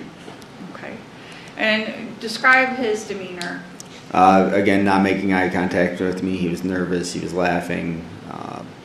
Is that unusual for somebody who stopped for a traffic violation? Yes. What was unusual about it? The laughing was really kind of throwing me off. I didn't find him having a mechanical issue and being pulled over by the police being funny at all. It just was extremely like a forced nervous laughter that he was trying to throw me off with, I felt. Is there anything that you noticed about his hands or his face or his body at all while you were standing by the vehicle? No, not that I recall. Okay, and was there anybody else in the vehicle? Yes. Who else was in the vehicle? Front seat passenger, the only other occupant was Catherine Gladding. Okay. And what did you observe between Ms. Gladding and the defendant? So when Mr. Gao told me he was headed to a house on Peach, I'm familiar with quite a few houses on Peach, and I said, whose house are you headed to? It's 2 o'clock in the morning. It's an odd time to be going to a friend's house or something in my mind. And he told me, Catherine leaned forward and said, we're going to my friend Nicole's house. Who were you asking the question to? I was asking the question to Mr. Gao. Okay, and Ms. Gladding then answered for him? Yes. Okay. When you heard my friend Nicole, based on your training and experience and based on your work with the Willoughby Police Department, what went through your mind? They were speaking of Nicole Newman, who lives on Peach right off of Plains. She is a known prostitute and crack user. Okay, and how do you know that? I personally, in January 2025, I arrested Nicole for possession of crack cocaine. And you're familiar through your department that there have been numerous calls there? Yes, approximately 150 calls for service in 10 years. resulting in prostitution arrest, drug arrest, and overdoses as well at her residence. Okay. So when you're looking at the time of the day, the area, and how close are they in proximity where we stop them to where Peach Street is and Nicole Newman's? I'd say 100, 150 yards, not far at all. Okay. All right. All right. Anything else you observed at all? No. Okay. What did you do then? Due to Mr. Gao's nervous behavior and his driving, the maneuvers I saw on Lost Nation, I had him exit the vehicle. Once outside the vehicle, I performed a pat down on Mr. Gao. While doing the pat down, I asked for consent to search his pockets, which he said yes, I could search his pockets. That time I reached into his upper right jacket pocket and located a burnt metal crack pipe. I could immediately identify it as a crack pipe. And at that time he was detained. Once he was detained, he started yelling into the car at Catherine that somebody left a stem in his jacket pocket. Okay, so he clearly knew what it was. Yes. Okay, is the word stem, what is that commonly That's used to refer a to? slang term for a crack pipe. What are you calling it? What you call it? Well, can you say that word again? A stem? How do you spell that? S-T-E-M. Stem? Yeah. Like a stem of something, like a stem of a flower, but Yes. stem of a pipe here? Yes. And you could immediately tell based on your training and experience what it was? Yes. And then when Mr. Gao saw that, he made some comment to Catherine Gladding. Yes. Okay, what if anything happened then? I placed him in handcuffs, put him in the back seat of my vehicle. I reapproached the vehicle to see what Catherine was doing because while I was dealing with Mr. Gao, I could see some movements inside the vehicle. And so I came up, and as I approached the vehicle, Catherine, once she became aware of my presence, she shut the glove box of the vehicle and placed her hands inside of her pockets very quickly. Which side of the vehicle did you approach? Driver's side. So you made another driver's side approach? Yes. And what were you said you were seeing movements on which side of the vehicle? I was seeing movements on the passenger side of the vehicle, but through the driver's mirror, because of how I was angled and how far out I was at, you could see that there was something unnecessary movements inside the vehicle at that time. Okay, and how would you say your approach was to the driver's side? How did you do that? Was she able to tell that you were coming as far as you could see? I turned my flashlight off. I knew something was going on. I wanted to kind of surprise her and see what was going on, and that's how I was able to see that she was in the glove box. I didn't want her to see Okay, the so flashlight. the glove box popping was up. open? Yes. And what did she do with it? As soon as she became aware of my presence, she slammed it shut and placed her hands inside of her pockets. Okay, and what if anything, did you think as a result of that? Just maybe she was moving things around the car or concealing something on her person or something along those lines. Okay. So what did you do then? At that time, another unit, Patrolman Zana, and my Sergeant Zinner arrived on scene. Why two more officers? I had asked for another officer once I got Gao out of the vehicle, once I felt there was something more than just a regular traffic infraction going on. Why did you think there's more than just a traffic infraction? Just because of the nervous behavior inside the vehicle from the driver, getting him out of the car on my own. So at that time I asked for another patrol officer to come to the scene, at which time they both started my way. Okay. And what happened then? I had Catherine exit the vehicle. I got her to the rear of their vehicle.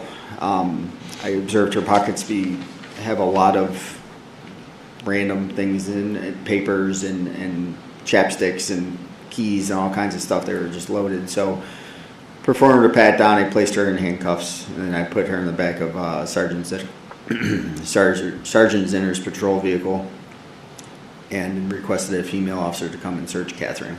Okay, so they were both detained at that point in time? Yes. Your Honor, for the record, I'm going to show opposing counsel what I have marked for identification as State's Exhibit A and State's Exhibit B. Wait, what? 7A, sorry, 7A, 7B. So why, what? So you're not treating these as two different cases? You just continued your numbering. Do you want me to start over?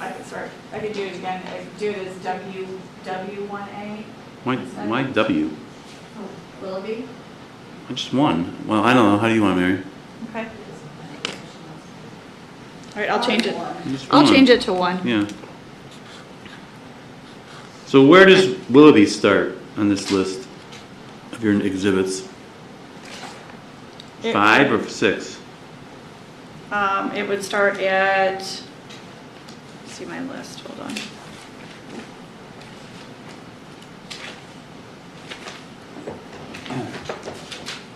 Six, So 5 was in the last case, even though we didn't use it? correct. And we'll renumber those 6 through 9 as 1 through 4. Okay. Okay. You all right with that, Mary? So 6 is going to be 1 then? Is that what you said? Yeah, 6 is the first exhibit for case. So we'll have that as a group. 2A and 2B? 7 Yeah, will be 2. 2A, B, C, 3, A, B, C, D, E, and 4. Got that, Corey? I think when I did it, I just treated it all Yes, as one makes hearing. sense. Thank you. So I'm going to show opposing counsel what I marked for, remarked for identification of States Exhibit 2A and 2B. Thank you. May I approach, Your Honor? Yes.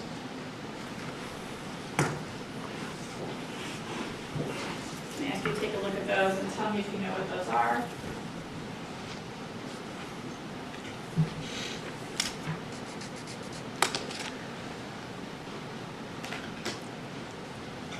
That would be the area of the traffic stop. With looking at 2A, what area are we looking at here first? That's the park marked with red would be where I stopped the vehicle. Plains Court and Lost Nation. Can you circle that for me? Yes. And on that map, which direction, if you could do an arrow for which direction of travel were you going in?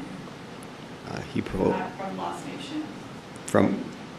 so he was traveling northbound on Lost Nation, and then he turned eastbound onto Peach. Peach? Yeah, or I'm sorry, Plains. Yes, okay. And then on 2B? Yes, What ma'am. do we see on 2B? 2B would have same general area, and Peach Street is marked with red at Lakeshore Boulevard. And how close is that from Plains Court then? on the maps? From where we were, I would say fairly close, 150, 200 yards. Were they going in the direction of that particular area? Yes.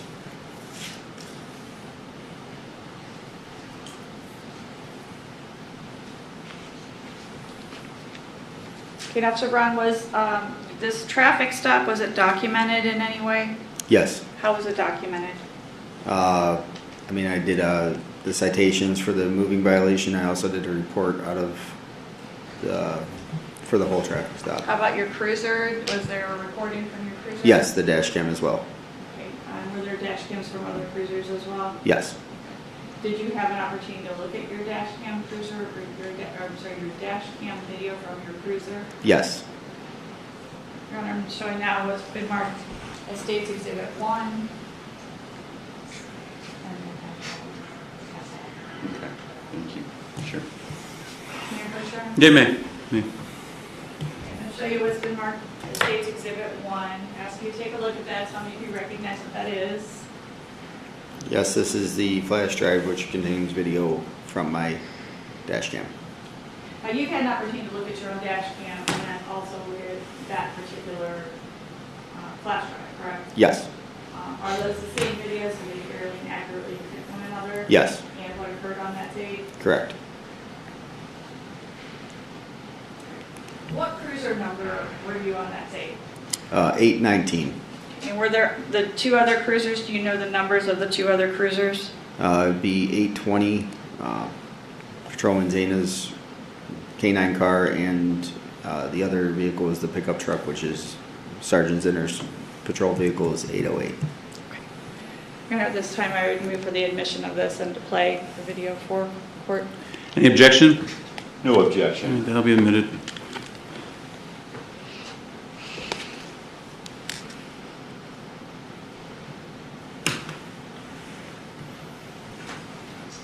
Okay, and so we see 3 separate folders up here. 819 is yours? Yes.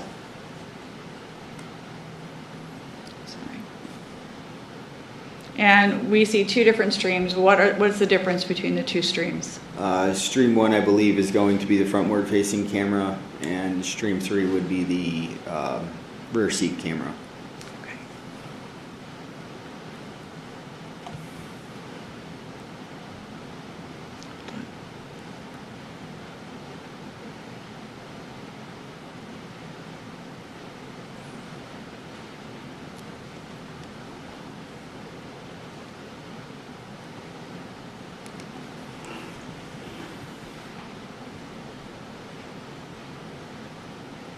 I'm just going to start at the beginning. Initially, there is no sound. Why is that?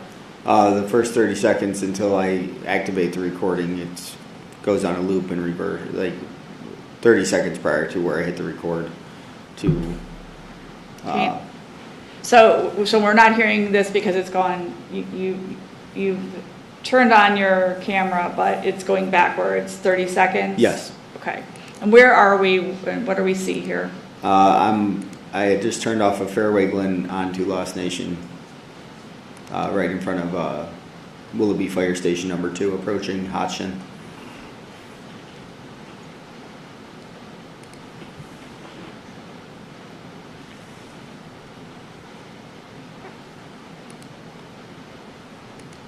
Okay, and stopping in at 16 seconds on the bottom left.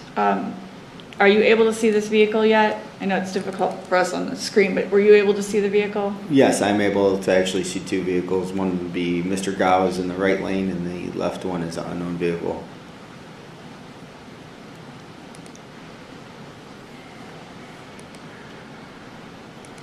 I guess let me stop for a second. Let me know when you see the traffic infractions. Okay. Okay.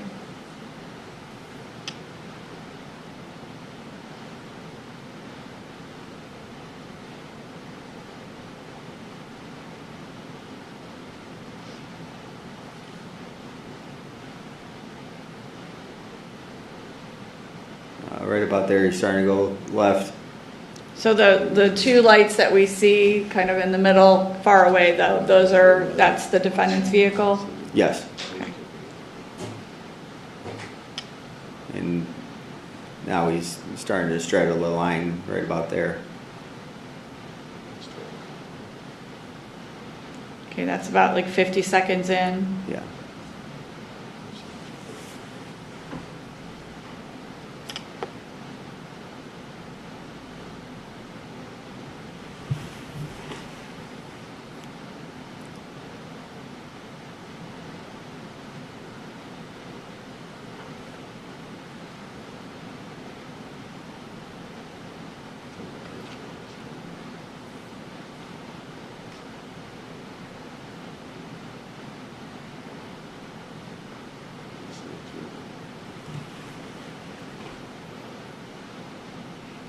Okay, at 1:30 in the bottom left, what's the speed limit on that road? 35.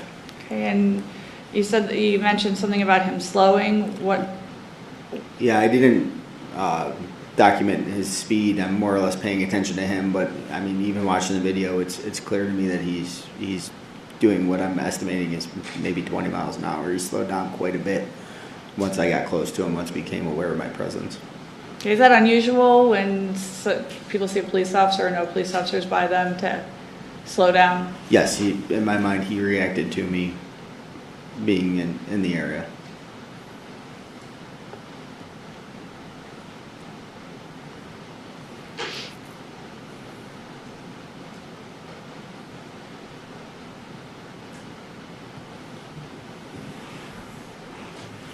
Here he is turning onto planes without a turn signal.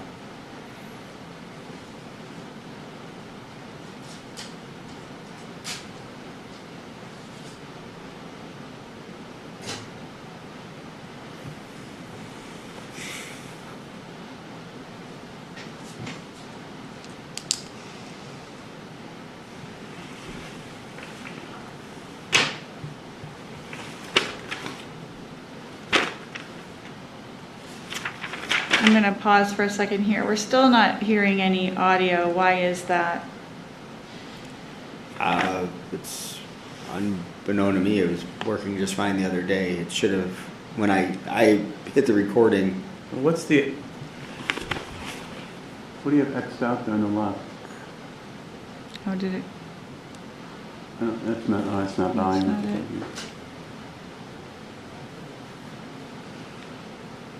Let me try it through, I'm going to try it through VLC then, see if we can.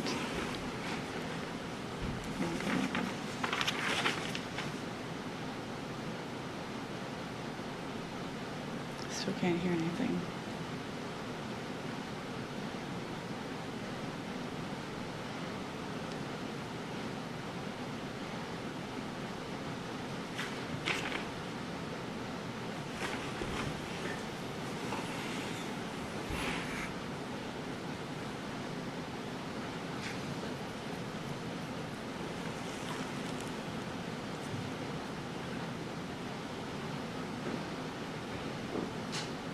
I'm sorry.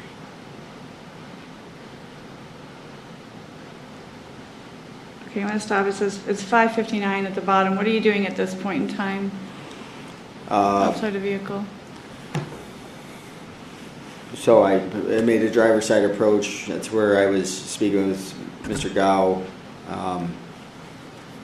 I was asking for normal documents, driver's license, proof of insurance, and it's probably about the time that Catherine had leaned forward and said they were going to Nicole's house on Peach. Okay.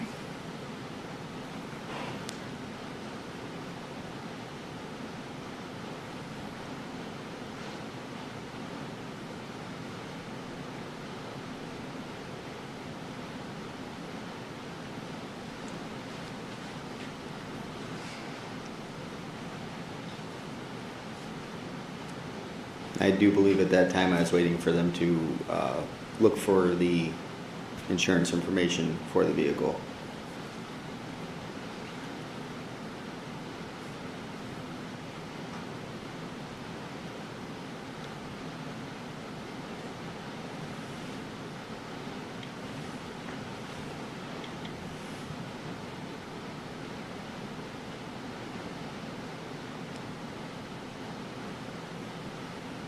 Okay, it's at 6:50 on the bottom left. Had you already asked for a backup officer at this point in time? I couldn't be exactly sure. I would assume I would have.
Okay, at 8:09, you can see that you're kind of pointing and you're making some hand movements. Why was that?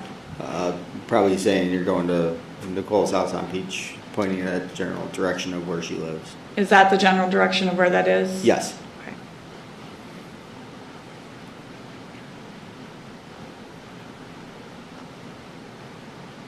And again, you didn't have your mic on this date? No. During the time of stop, I was in the cradle of the patrol vehicle. Okay, at 8:27, why did you ask the defendant to get out of the vehicle? Again, because of his the movements of how he was driving. I wanted to get him on his feet, make sure he was not intoxicated, and his nervous behavior as well. Okay. What was the last thing you said? His nervous behavior. Gotcha. And why did you take him to this particular area? So if you see on 90% of my traffic stops, I actually cant my car to the left like that. It's just how I've always done it. I prefer doing it that way. And that's just typically where I take him. I want him back far enough from the vehicle because, I don't know what's in the car, that I can create a distance between me and Catherine or anybody else in the vehicle at that time. Okay, and having the defendant go where he is that going to be off the camera screen then? Yeah, yes. Okay.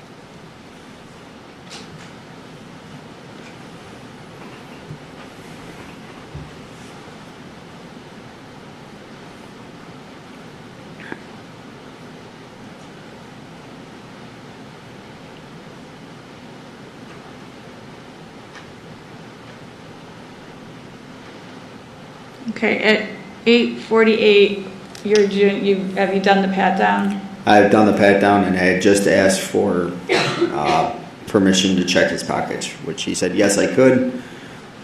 And I believe that's when I reach into his upper right jacket pocket and find the crack pipe.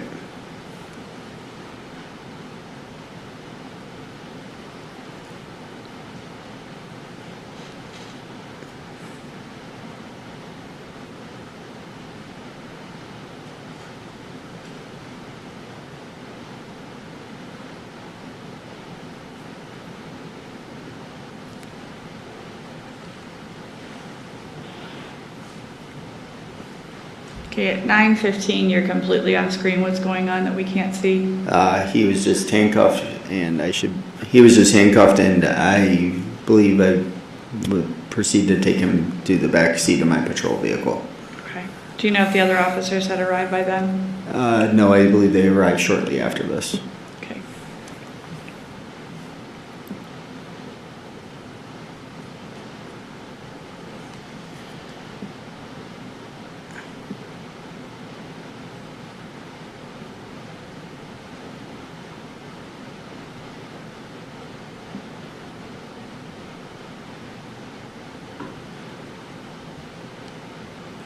Stop for a second. I'll stop at 9:39 for a second. At what point in time had the defendant yelled to Catherine?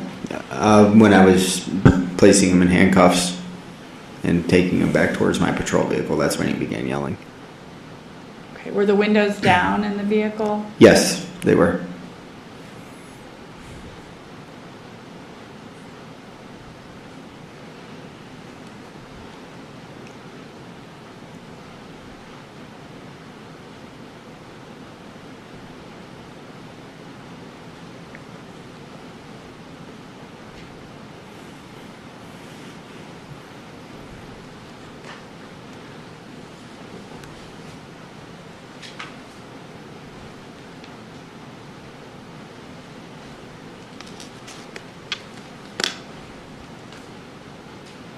Okay, I'm gonna move this forward a little bit to be 12:11. Okay, we see that you're back up at the vehicle now. Yes. And who are you talking to? Talking to the passenger, Catherine Gladding. Is this when you observed her close the glove compartment? I was as I was approaching the vehicle again.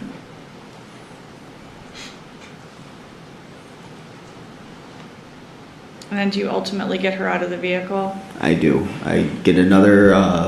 That's when Patrolman Zana and Sergeant Zinner arrive on scene, and at which time I get her out of the vehicle and perform a pat down on her. All right, so we're at 14:41.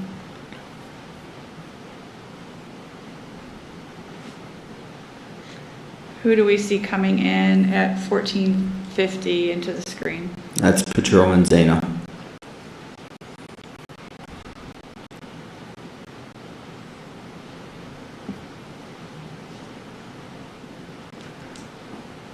I'm just asking, why is this relevant? The passenger. There's something more that happens while the passenger is out of the car with Officer Zana.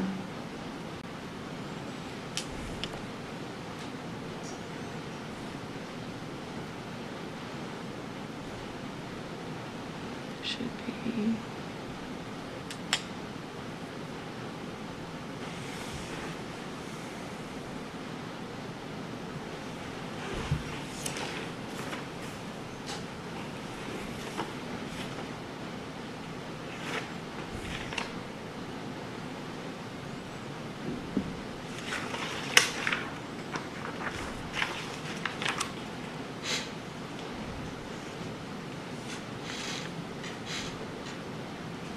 Okay, what is Officer Zana doing up by the driver's side of the car?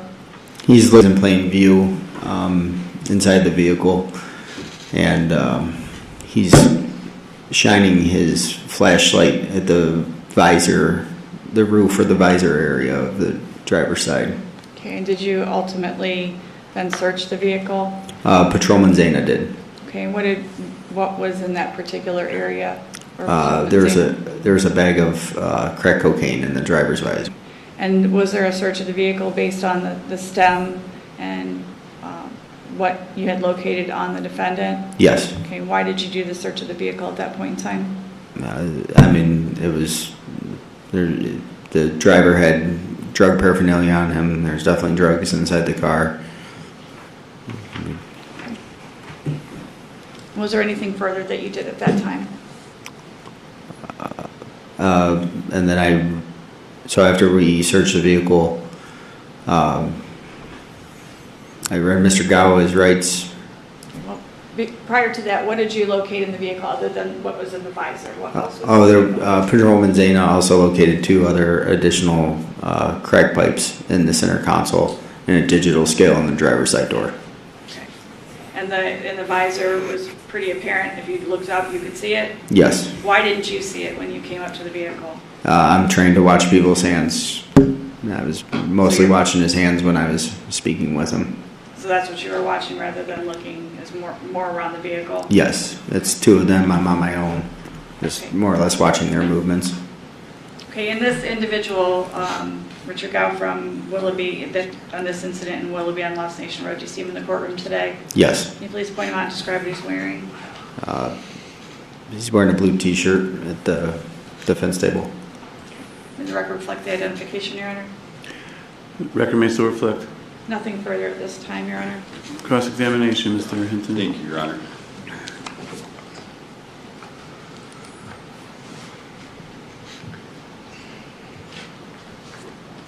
Good morning, officer. Good morning.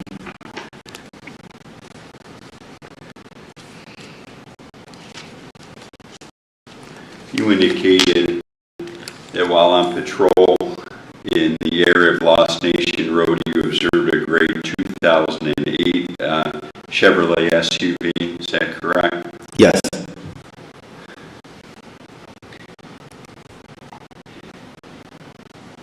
And there were 2 movements that you pointed out during the video. You recall that initially? Yes. And you were a distance away from the vehicle at that point in time, right? Yes. And they weren't glaring. I mean, they were a little difficult to see on the screen, right? On the screen, yes, sir. And there's no statute that would prohibit weaving within your own lane, correct? Not that I'm aware of. You'd actually have to cross over in order to trigger a citation as far as you know, correct? Which is what happened. And in this situation, the defendant was in the northbound lanes of Lost Nation Road, correct? Yes. And any alleged lane violation was not crossing over into the southbound lanes, correct? No. There was another portion of the video that we watched in which the defendant turned onto a side road off of Lost Nation Road without using a turn signal, correct? Yes. And at that point in time, you had been in close proximity to the vehicle for a period of time, correct? Yes. And did it cross your mind that the driver thought that you were pulling him over at that point in time, and that's why you turned onto the side street? Objection. Sustained.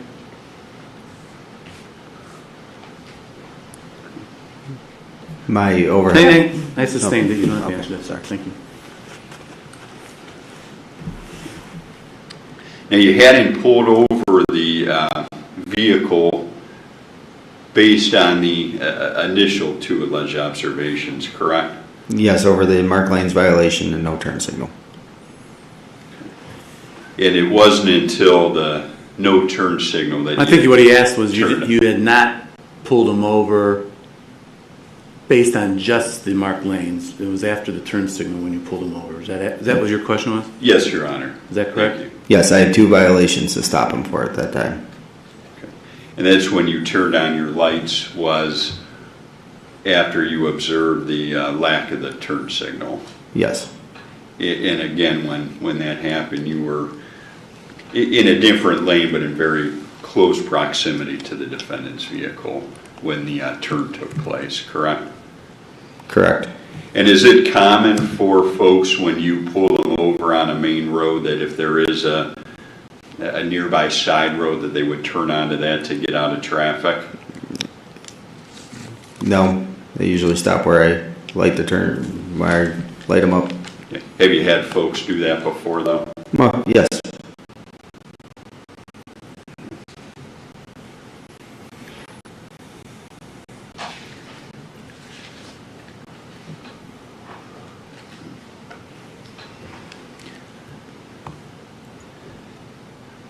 Now, when you observed the traffic violations, conducted the stop, and got out, you then engaged in some conversation with the defendant, Mr. Gao, is that correct? Yes. Okay. And you didn't smell any alcohol on him, right? I did not. And you did not smell burnt marijuana in the vehicle, correct? No, sir. Okay. And you indicated that you had him get out of the vehicle based on the alleged traffic violations and the way he was acting. Yes. Isn't it common that people are nervous when you pull them over? Not typically. I have a pretty good approach with people that I'm pretty friendly, explain to them what's going on, why I stopped them, which I did in this case. But you've had a lot of people that you've approached after you pull them over for speeding or whatever else, and they're nervous because they're interacting with an officer, right? Yes, it's happened. And you have him then get out of the vehicle based on this nervousness and the way he was driving. Did you have him do any field sobriety tests? I did not. And did you observe any signs of intoxication? I did not. Besides the driving, which did raise some flags in my mind. And he did indicate some sort of explanation for you on that? Yes. This was February 10th, 2026? Correct.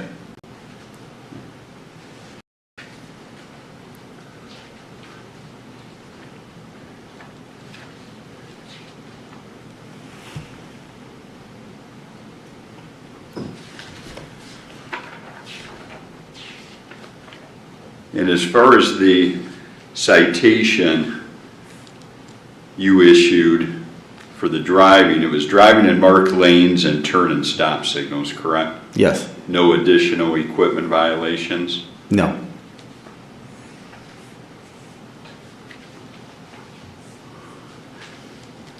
In the video, I observed when the other officers arrived, one of the officers had a symbol on the back of his uniform that indicated K-9. Yes. Was a dog employed at all during this stop? No, it was not deployed on the vehicle.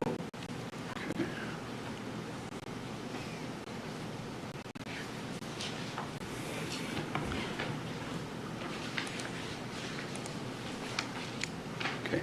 I have no further questions for you. Thank you. Thank you. Then redirect. Thank you, Your Honor. Why did you and Officer Zana decide not to have K-9 deployed? Because we already had narcotics. We had the pipe with residue in it, and he had also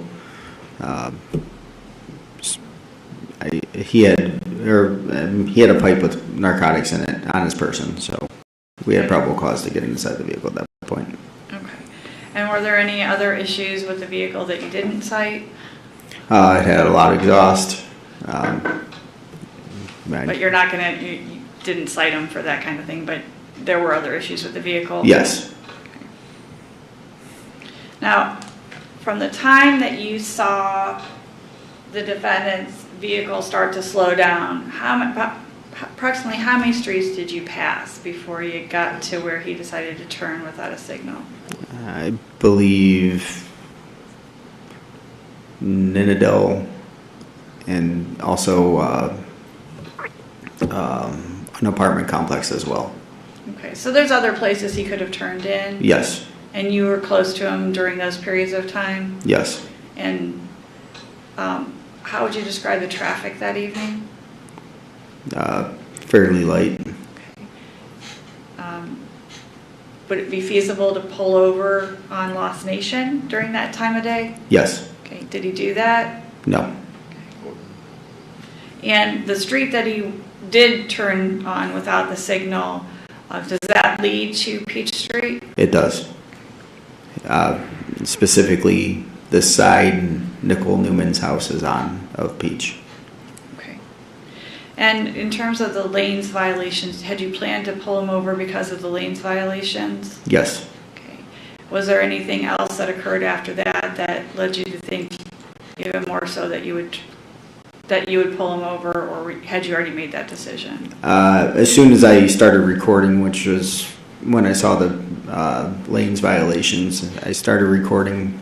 I was already planning on pulling him over, and I assumed that he was going to continue straight on to Lakeshore.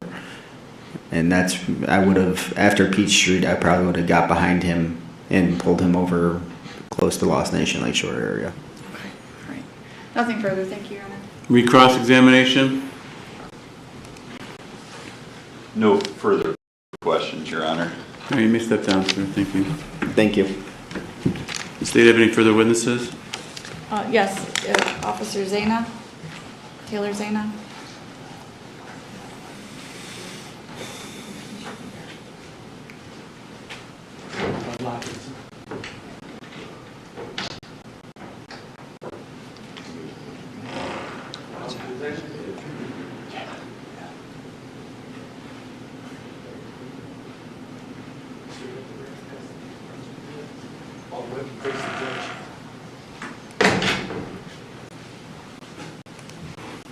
Good morning. Morning. Please raise your right hand. Do you swear or affirm the testimony you're about to give will be the truth, the whole truth, and nothing but the truth? I do. Yeah, it's fine. Cool. Ms. Linden, when you're ready. Thank you, Your Honor. If you could please state your full name for the record, spell your first name and your last name. Taylor Zana, Taylor-Zana. Where are you employed? Willoughby Police Department, And how long have you been there?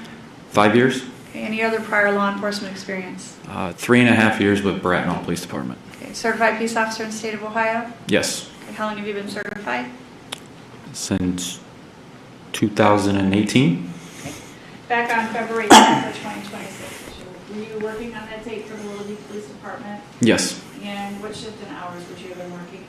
7 to 7, 7 p.m. to 7 a.m. Were you working with Officer Brown that evening? Yes, And were you in a marked patrol car and in uniform? Yes. Okay. Did you assist him in a stop involving Richard Gow? Yes. Okay. What happened when you got to the scene?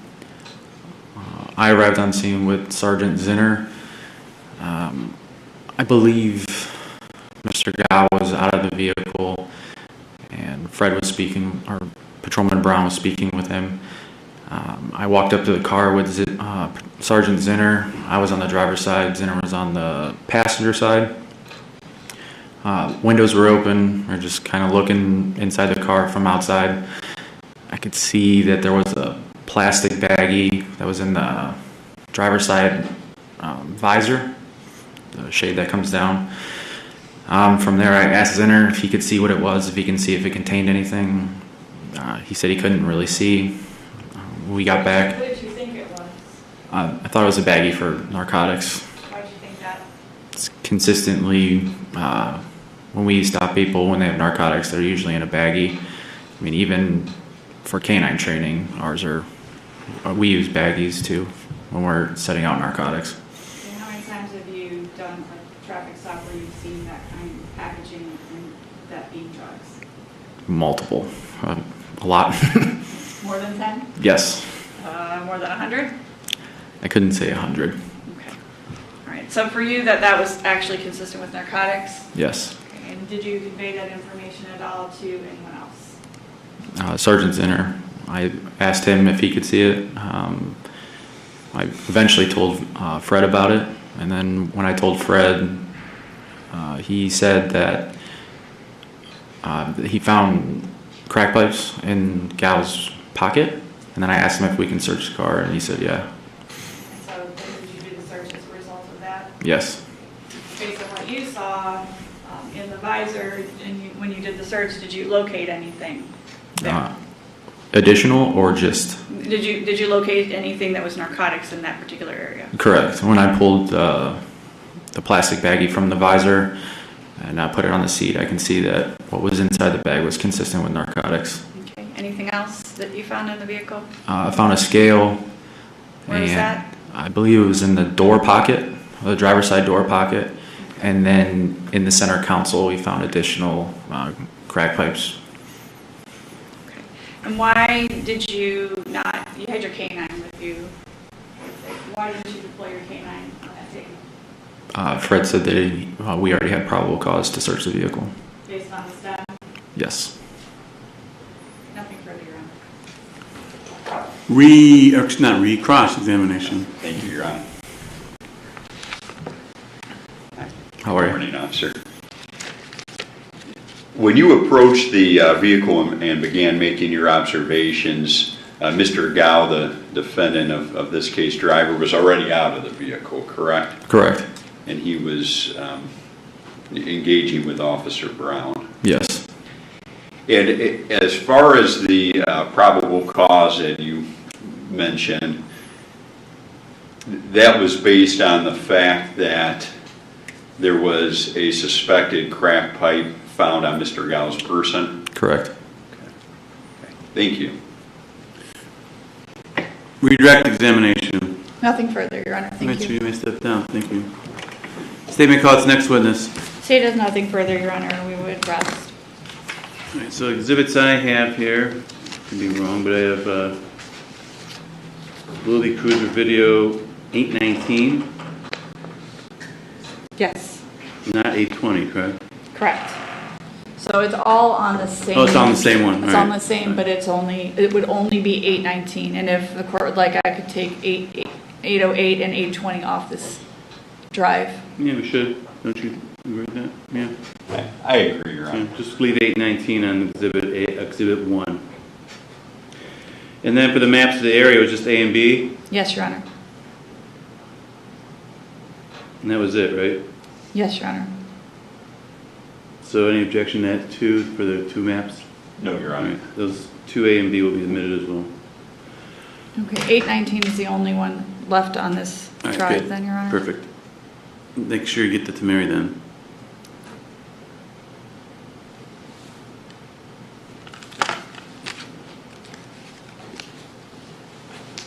So she should just have the video with the 819 and then the two maps, 2A and 2B. Correct, All Your Honor. right. All right, does defense have any witnesses? No, Your Honor. All right, then I'll hear closing arguments from the state. Thank you, Your Honor. We would incorporate what we have set forth in our response, but based on the testimony that you've heard here today, Officer Brown noted several traffic infractions, had probable cause to stop the vehicle based on those the information that he obtained after speaking to the driver of the vehicle and seeing his behavior, seeing the responses from the passenger, knowing the area, knowing the person that they were going to see, and knowing that there was drug activity in the area. Officer Brown then had some reasonable suspicion that there was some additional criminal activity that was afoot. He did ask the driver out of the vehicle, which he is permitted to do, for weapons, and asked for consent to search the defendant's pockets. He provided consent to do that, and a stem was located, also called a crack pipe, located on the defendant's person. He actually then the defendant actually made a statement then, he found a stem in my pocket, to Catherine Gladding, who was there, and as a result of that, there was probable cause to believe that there were some additional drugs in the vehicle. Not only that, but when Officer Zana just approached the vehicle and was standing outside the vehicle, he actually could also see what he observed to be consistent with narcotics area of the vehicle as well, and there was then a probable cause search of the vehicle. We'd ask that you deny the motion to suppress. Mr. Hinton? Thank you, Your Honor. The defense's motion to suppress in the Ensign case is two-pronged as well. The first prong addressing the stop. In the dash cam footage, which was admitted as evidence, arguably it's difficult to see the initial alleged traffic infractions. The officer admitted on the stand that weaving within your lane would not be citable to his knowledge. I think that it was clear based on the video and the testimony that the officer was quite a distance away from the defendant's vehicle. And these observations were said to have been made. There's some movement, but I again argue and take the position that it's difficult to see if he actually crossed over the line. It was clear that there was no crossing from the northbound lane into the southbound lane. We then Don't forget get that. to How about the turn signal? and I was going to get to the turn signal.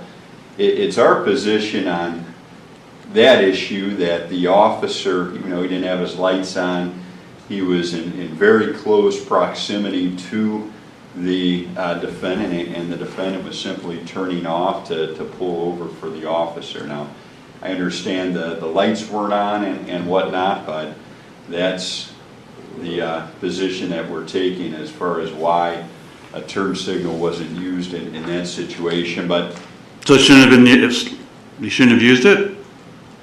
If he's being pulled over, he still shouldn't have used it? correct. But I recognize that in this particular case, our stronger argument is what happened afterwards. Even if there was probable cause for the stop, I don't see what the reason for having Mr. Gao get out of the vehicle was. The officer testified he didn't smell any alcohol, didn't smell any burnt marijuana, didn't see any signs of intoxication. Basically cited the driving, which he also testified to that there was some explanation for, but again, that driving didn't seem to result in the officer having any additional concerns regarding Isn't he allowed to ask him out of the car, even if there is no reason? The position I'd take for purposes of this motion would be that there would have to be some reason to have him get out of the car and investigate and search. No, I'm just having to get out of the car. You're saying he needs a reason to have him get out of the car. You just can't, you can't ask a driver to get out of the car when you pull him over. And the law's clear on that, but. All right, go ahead. I think that in this particular situation, there should have been more than just that. Well, why is this particular situation different from any other situation that exists? Because any other situation exists, you're allowed to ask the driver to get out of the car. You know, why is Mr. Gau's situation different? Well, there wasn't any evidence that the officer testified about regarding thinking that Mr. Gao was intoxicated in I any get that, way. but where does it say that that's required to ask someone to get out of the car? Where does it say that anything's required to ask someone to step out of the car in a traffic stop? I understand, Your Honor. I do think, though, that there was a lot of emphasis put on this alleged laughter or nervousness, which, again, I don't think would lead to any type of probable cause. So even though the officer asked Mr. Gao to the vehicle, I don't see the reason for it. Well, you're creating your own law then, but all right. I just don't. All right, go ahead. As far as the second officer's testimony, we really don't get to that point of that search taking place if the pipe isn't found on Mr. Gao. And if the reasons that Mr. Gao was pulled out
417, Painesville case, correct?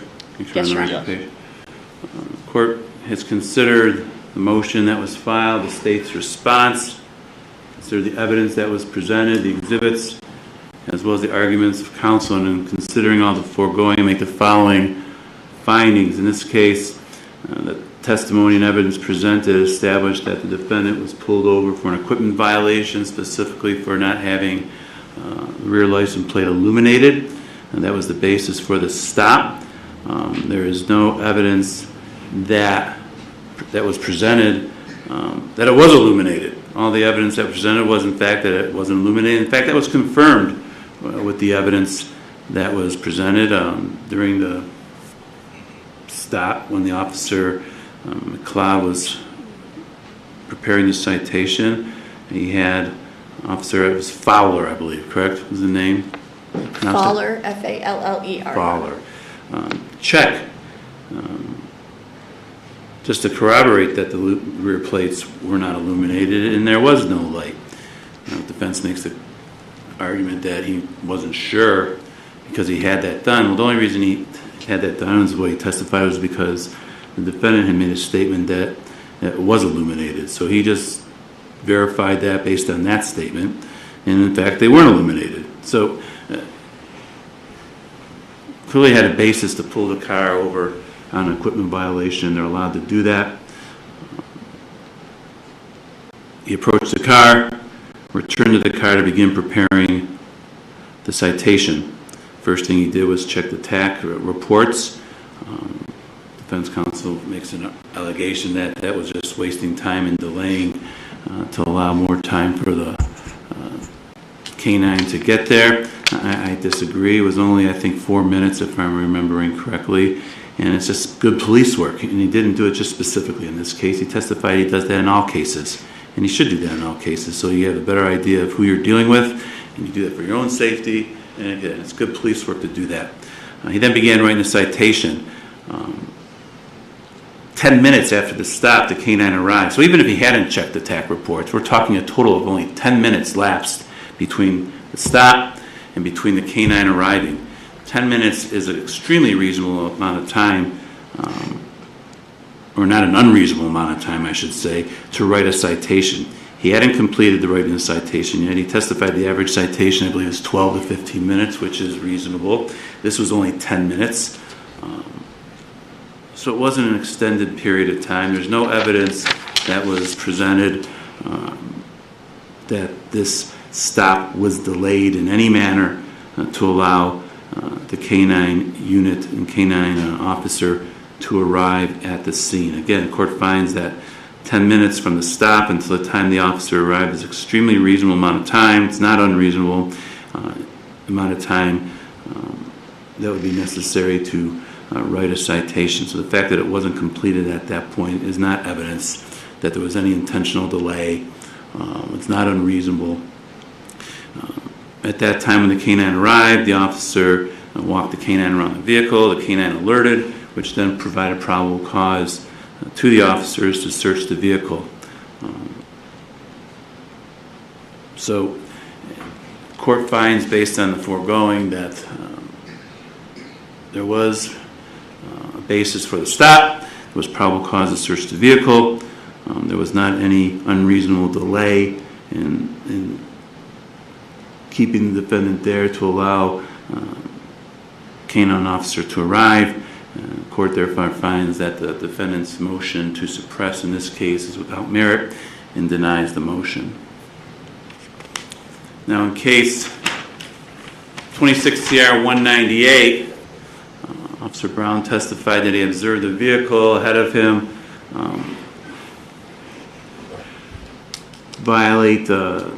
commit a Mark Lanes violation. He was heading northbound. I believe he would have been in the eastbound lane, moved over a little bit one lane then back.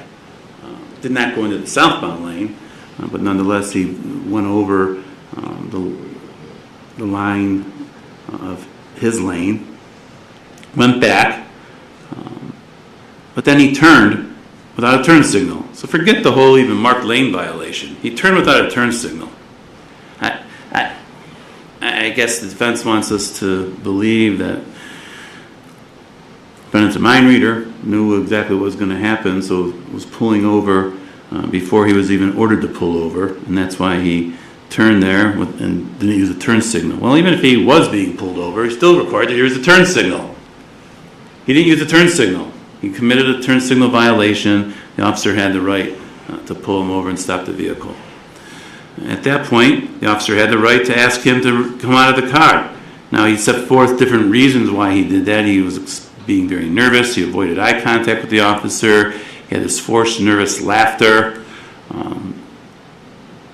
which caused the officer to believe that maybe he was impaired. He wanted to have him step out. But even without that, he has the right to have him step out of the vehicle.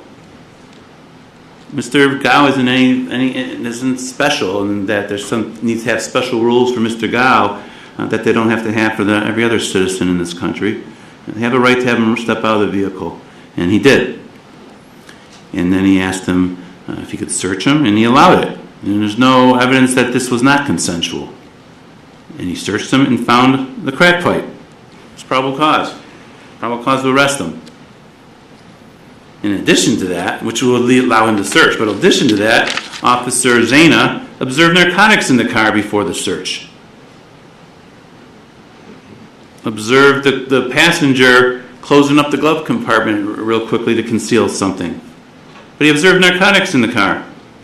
And there's probable cause to search the car at that point based on the discovery of the crack pipe and based on Officer Zena's observations of narcotics in the car. Therefore, again, there was grounds to stop the vehicle for the turn signal violation, and there was probable cause to search the car. Defendant's motion in this case is without merit and is denied as well. So these matters need to be set for trial. I'm not going to put them out way out. I need you to stop in when you leave here and see Amy and get dates for the trials in this matter. Okay. Is there anything else for the record, Ms. Linden? No, Your Honor, thank you. Mr. Hinton? Nothing further.